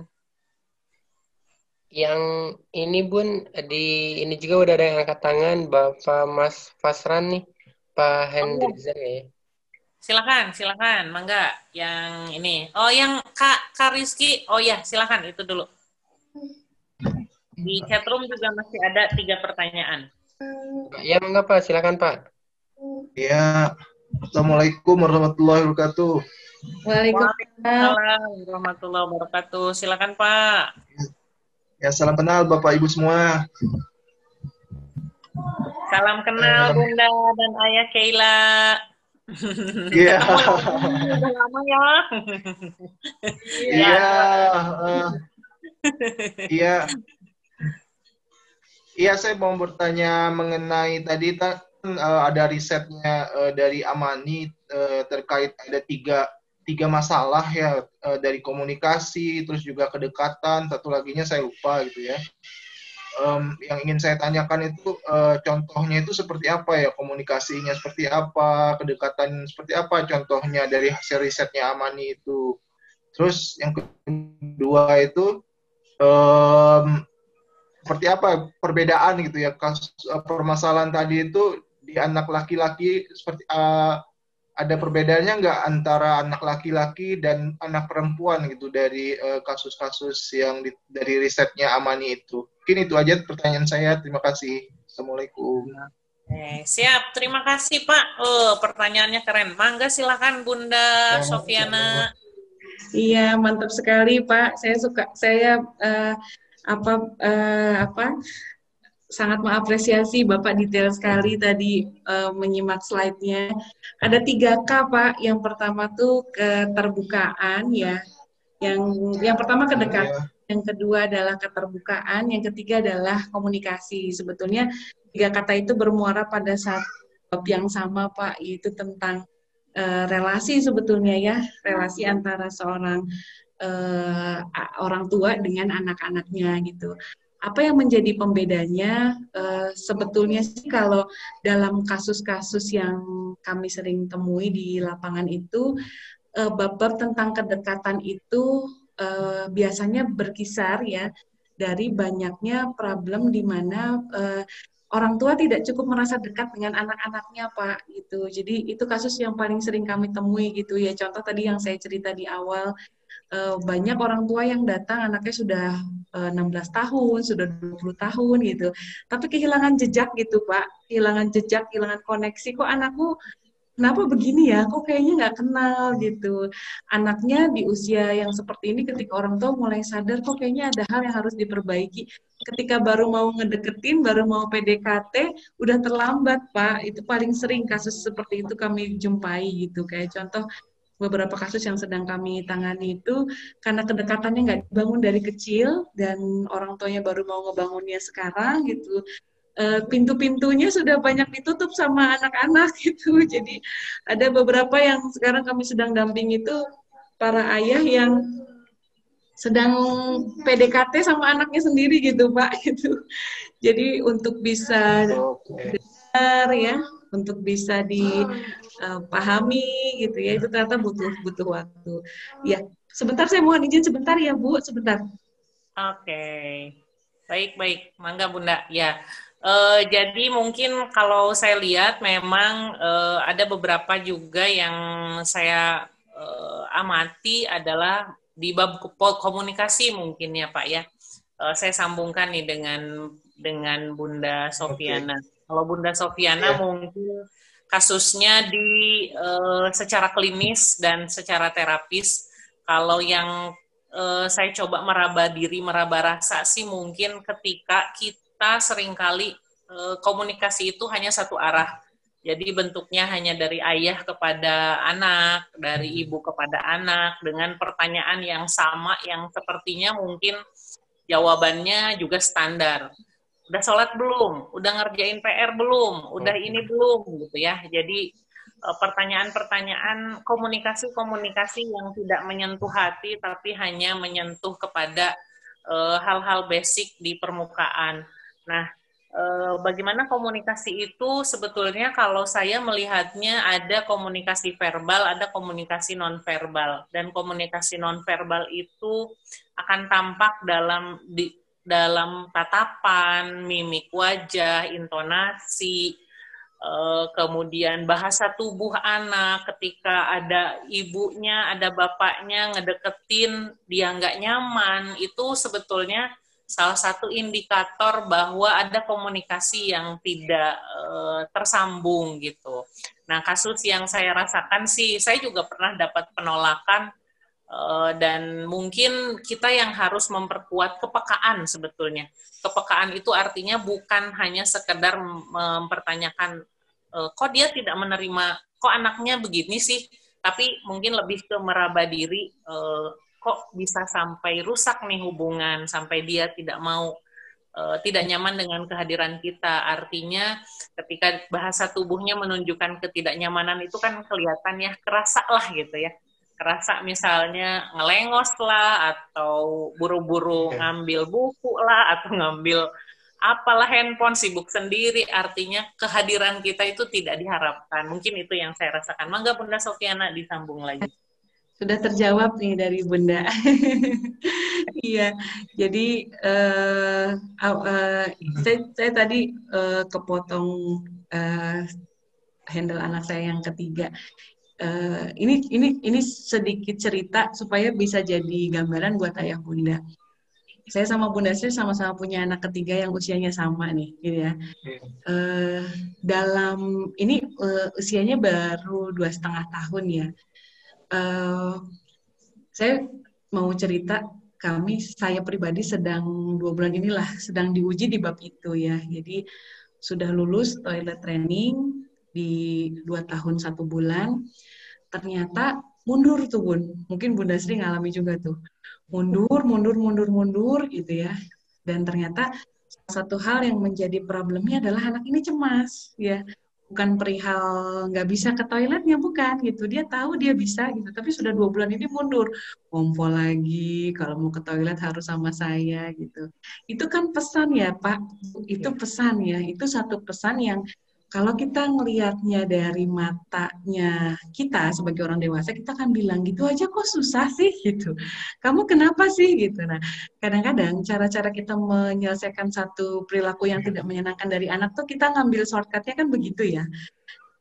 Kita akan pakai rutenya kita gitu. Kenapa sih kok gitu sih gitu? Udah deh gitu. Tapi yang tadi saya menyimak dari Bunda Sri gitu. Kalau kita mau meraba diri gitu ya, kita akan checkingnya ke sini gitu. Ini ada apa nih? Terus saya juga feeling nih, kayaknya ada koneksi yang lagi nggak beres antara saya dengan putra saya.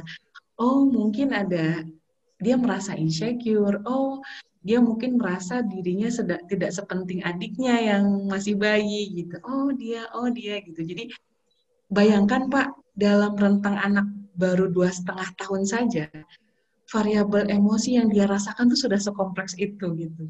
Bayangkan anak-anak kita yang sudah jadi pemuda ya, sudah berapa banyak cerita dan kisah yang terbawa antara kita dengannya gitu ya, sudah seberapa banyak yang dia olah. Itu saya cerita analogi putra saya yang baru 2,5 tahun, yang ketiga ini, sebagai sebuah gambaran bahwa kadang-kadang kalau kita nggak meraba diri, banyak sekali kepingan-kepingan episode, memori, kejadian yang kita berjalan saja biasa saja, sibuk dengan rute kita sendiri, sibuk dengan apa yang jadi harapan kita sebagai orang tua, tapi sebenarnya kita nggak ngeliat nih gitu ya, kalau kita sebagai nahkoda, sebagai ayah, kita nggak ngeliat nih gerbong yang di belakang tuh gimana sih responnya kepada kita gitu kan.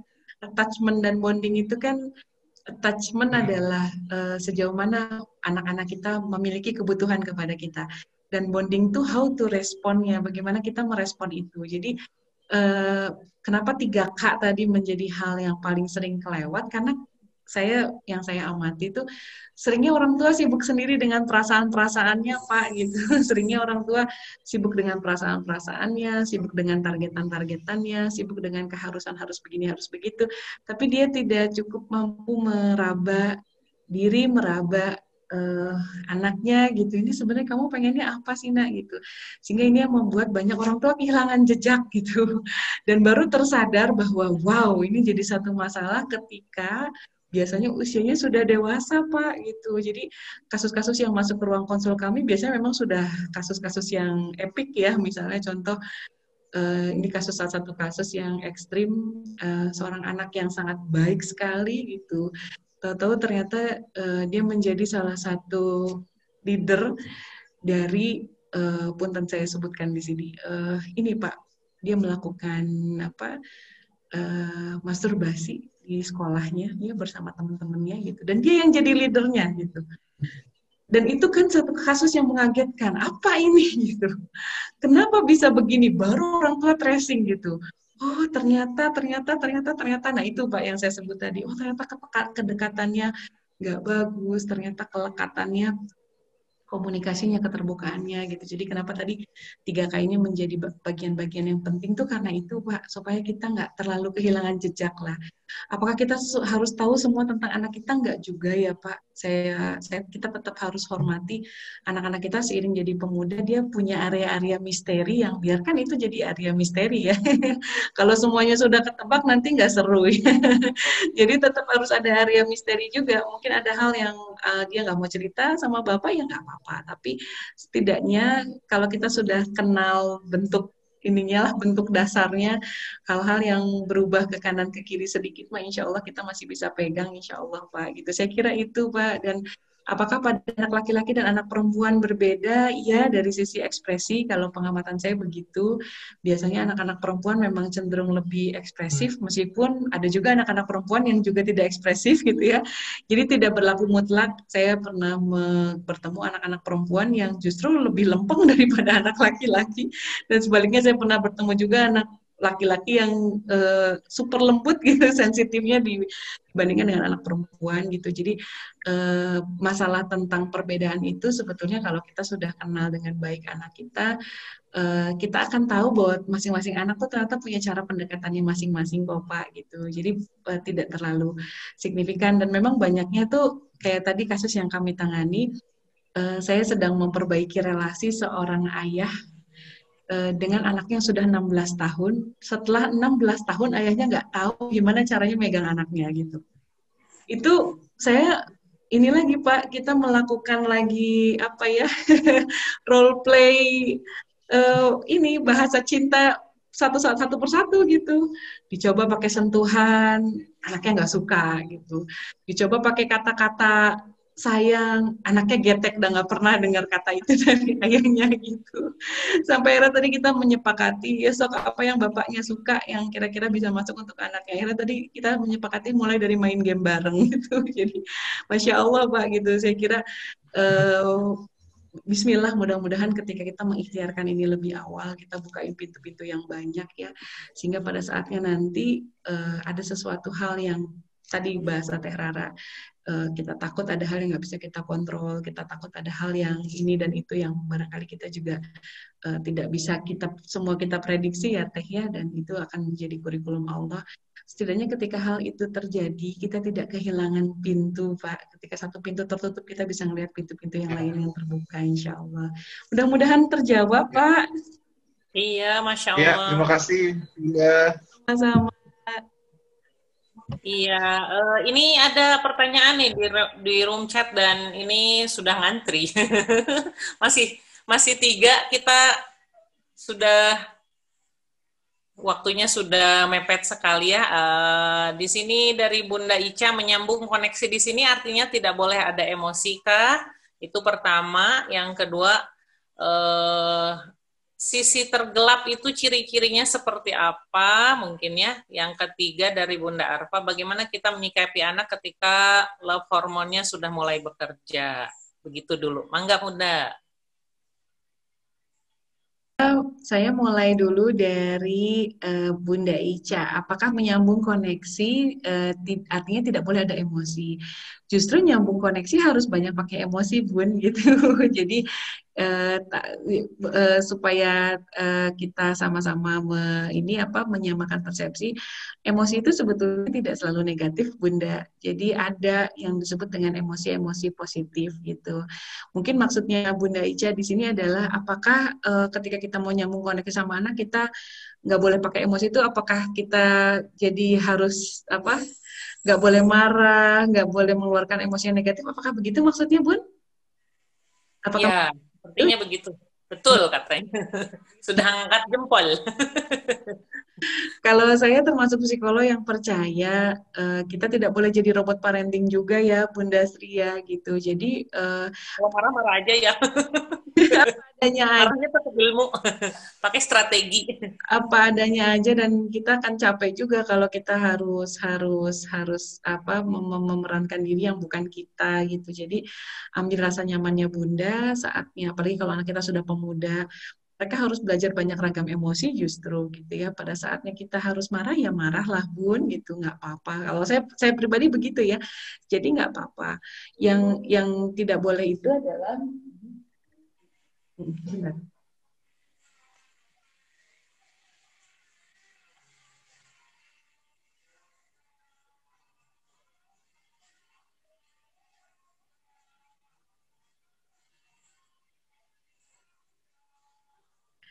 rumah saya itu sebelahan sama Amani, Bun. Jadi anak-anak bisa nyusul kapan saja. Kadang-kadang cuma nyari tobot, kadang-kadang cuma mau ditemenin ke kamar mandi, Masya Allah. Jadi, ya tadi, jadi tentu perlu ada emosi, karena anak-anak kita perlu belajar ragam emosi. Dan nggak apa-apa saatnya marah, ya marah. Beliau kita punya anak perempuan, sampaikan pada bahasa-bahasa emosi itu. Cuman barangkali kalau kita saling mengingatkan ya Bunda ya, yang tidak boleh itu kan bukan nggak boleh marah ya Bun. Marah itu boleh kok, yang nggak boleh itu marah-marah. Apa cirinya marah sama marah-marah? Kalau marah tuh on point, kalau marah-marah sudah tidak on point. Kalau suami saya ngeceknya gampang, udah di atas 1 menit pertama ngomongnya masih benar kata-katanya. Tapi kalau Bunda sudah di atas 1 menit tuh ngomongnya sudah tidak on point gitu ya, sudah kemana-mana gitu. Jadi memang apalagi sama anak-anak kita yang pemuda, kita mesti lebih banyak ini ya Bunda ya, memekakan hati, mata kita dibuka, telinga kita dibuka, tapi mulut kita lebih banyak dikendalikan insya Allah gitu ya, supaya tadi yang keluarnya bukan hanya kata-kata tanpa makna gitu. Jadi nggak apa-apa Bunda, boleh sekali, saya kira boleh sekali kok gitu. Misalnya kita mau bilang nih gitu ya, kakak kok susah banget sih akhir-akhir ini dikasih tahu gitu ya, kok kayaknya Bunda ngomong apa, kok kayaknya kakak nggak denger gitu. Kita boleh kok bilang gitu, kakak mau tahu nggak, Bunda kerasa sedih loh gitu. Bunda kerasa sedih kok, kayaknya akhir-akhir ini kakak dikasih tahu kok kayaknya susah, yang Bunda perhatikan gitu. Kita sampaikan Bun, emosi kita sedih, kita ngerasa kecewa, Bunda kok kayaknya ngerasa kakak nggak nganggep Bunda deh gitu. Sampai situ masih boleh, yang nggak boleh tuh kakak emang nggak tahu ya Bunda setiap malam, itu nanti cerita itu nanti judulnya curcol. Gitu Bunda ya. Jadi tadi ya kata Bunda Srini, kalau marah pakai strategi, kalau marah tanpa amarah ya. Oh, marah pakai strategi, marah tanpa amarah, Masya Allah. Nanti harus ada pelatihan strategi marah. Oh, langsung dicatat Bun. Oke, gitu. Marah bukan marah-marah. Oke, itu ya Bunda. Kemudian tadi apa namanya yang berikutnya tadi bagaimana kita menyikapi love hormone anak ketika love hormone sudah bekerja. Sebetulnya yang saya maksud dengan love hormone itu maksudnya Bunda mungkin apakah love hormone itu dia sudah jatuh cinta, mungkin begitu ya maksudnya mungkin ya. Itu bukan Bun? Benar, Betul ya? Betul Bun? Benar, Pak. Iya betul? Iya. Bukan Bun, tapi ke arah ganjen gitu. Oh.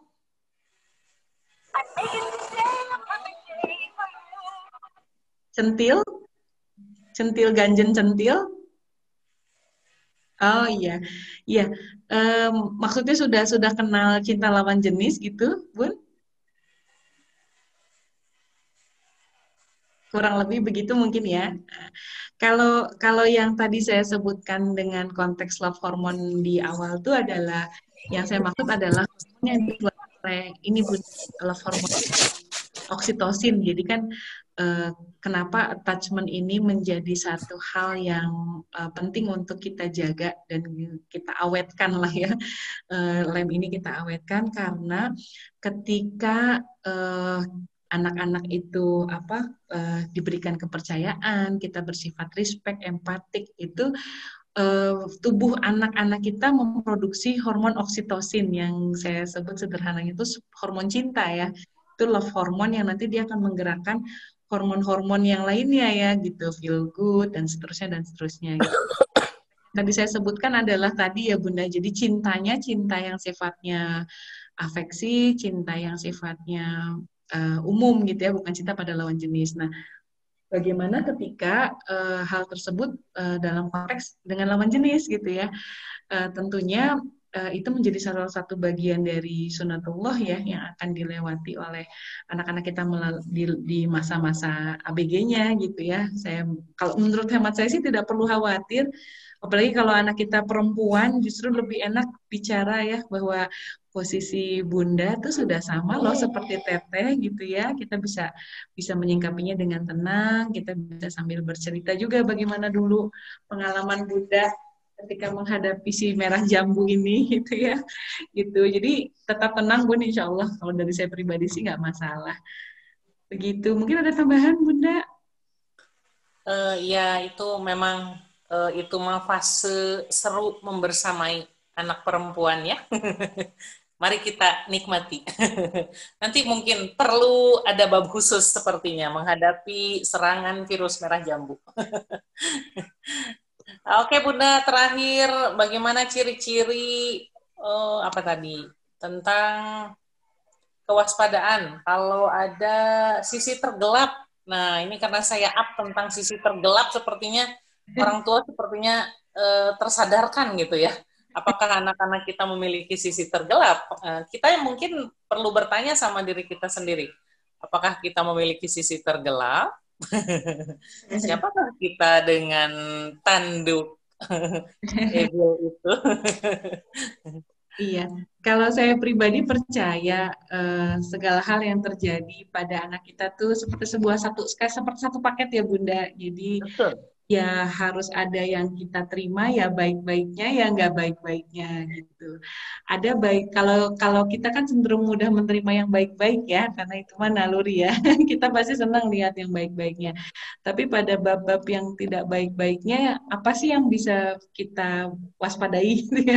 Sebetulnya ketika ciri-ciri untuk waspada kita juga kita juga saya khawatir kita juga sedang tidak percaya diri gitu ya. Hal apa yang kita antisipasi? Apakah harus pasang CCTV? Gitu ya? Apakah harus pasang tempel doa-doa ruqyah di depan kamarnya?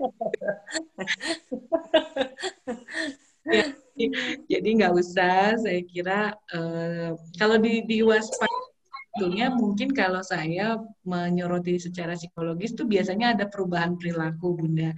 Perubahan perilaku biasanya terjadi pada beberapa peralihan usia gitu ya.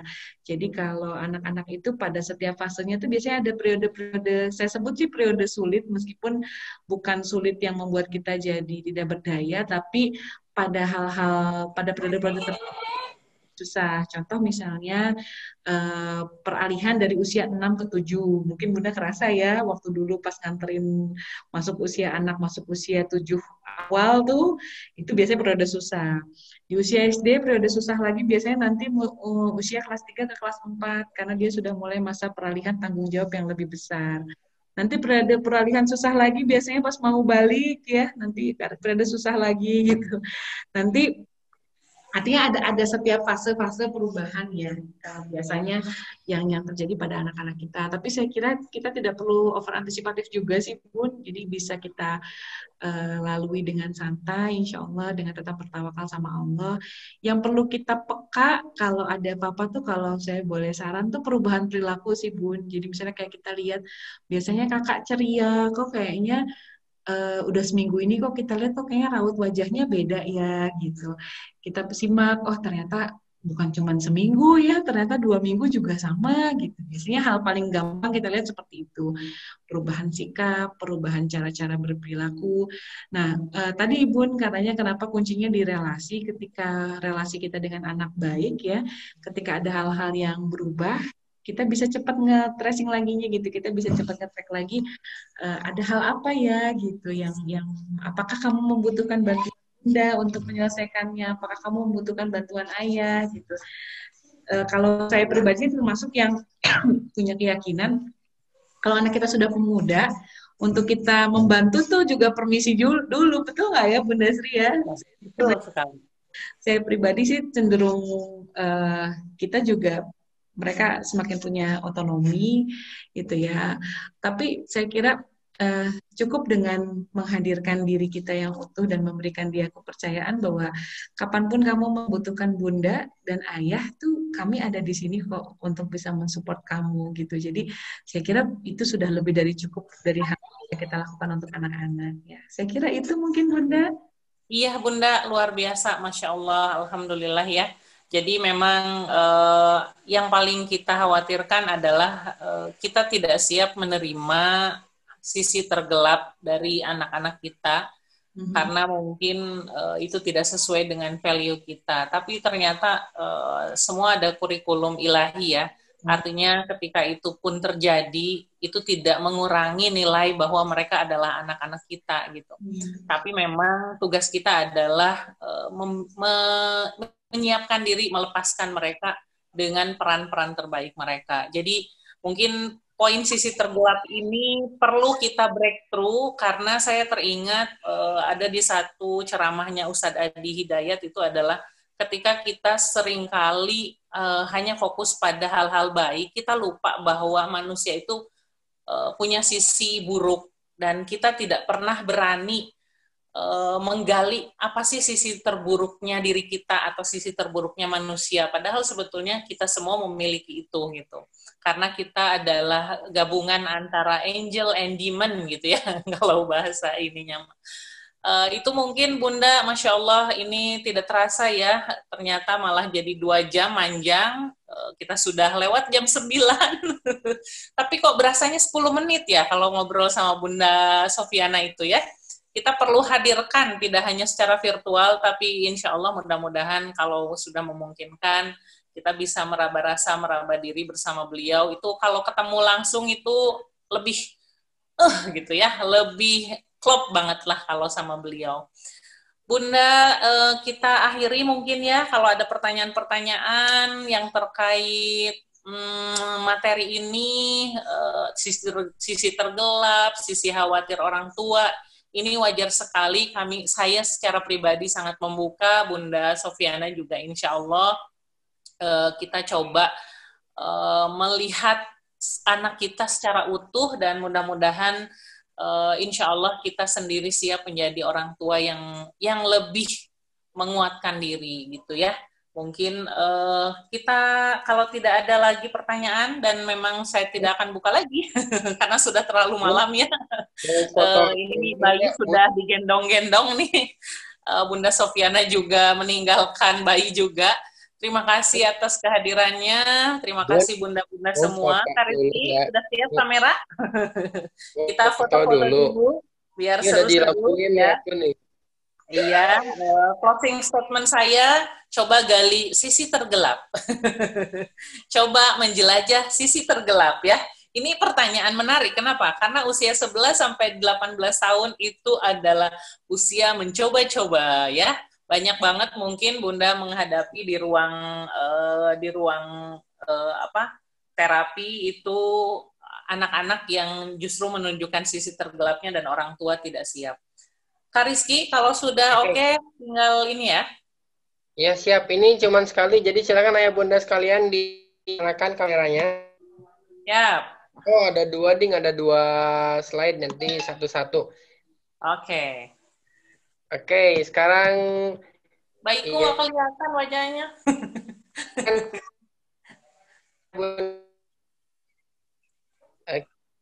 Ini. Oh ya ini udah. Kita mulai ya, yang slide pertama dulu, nggak apa, semua orang aja. 3, 2, 1. Oke, sebentar. Ini di-save dulu, baru pindah ke slide selanjutnya. Emang ini peralatannya sederhana banget. Di saya bisa, Kak Rizky? Ih, boleh banget atuh, Bu. Boleh. Siap? Ini mah pematerinya keren ini. Siap? 1, 2, 3. Oke, slide kedua ya. Siap? 1, 2, 3. Alhamdulillah. Alhamdulillah. Ya, Masya Allah ya. Luar biasa. Malam ini mudah-mudahan menjadi kebersamaan yang membawa kebaikan dan keberkahan. Saya ucapkan terima kasih untuk semuanya, bunda-bunda sekalian, ayah-ayah yang mau meluangkan waktunya. Insya Allah ini menjadi kebaikan untuk kita semua. Mungkin tidak menyelesaikan masalah dengan anak, tapi minimal memberikan ketenangan untuk kita lah, gitu ya. Saya ucapkan terima kasih untuk semua bunda. Saya ucapkan terima kasih yang sebesar-besarnya untuk Bunda Sofiana. Kita bareng-bareng ngucapin makasih ya. Bunda, angkat jempolnya buat Bunda Sofiana. Khusus ini mah yang terbaik sekali.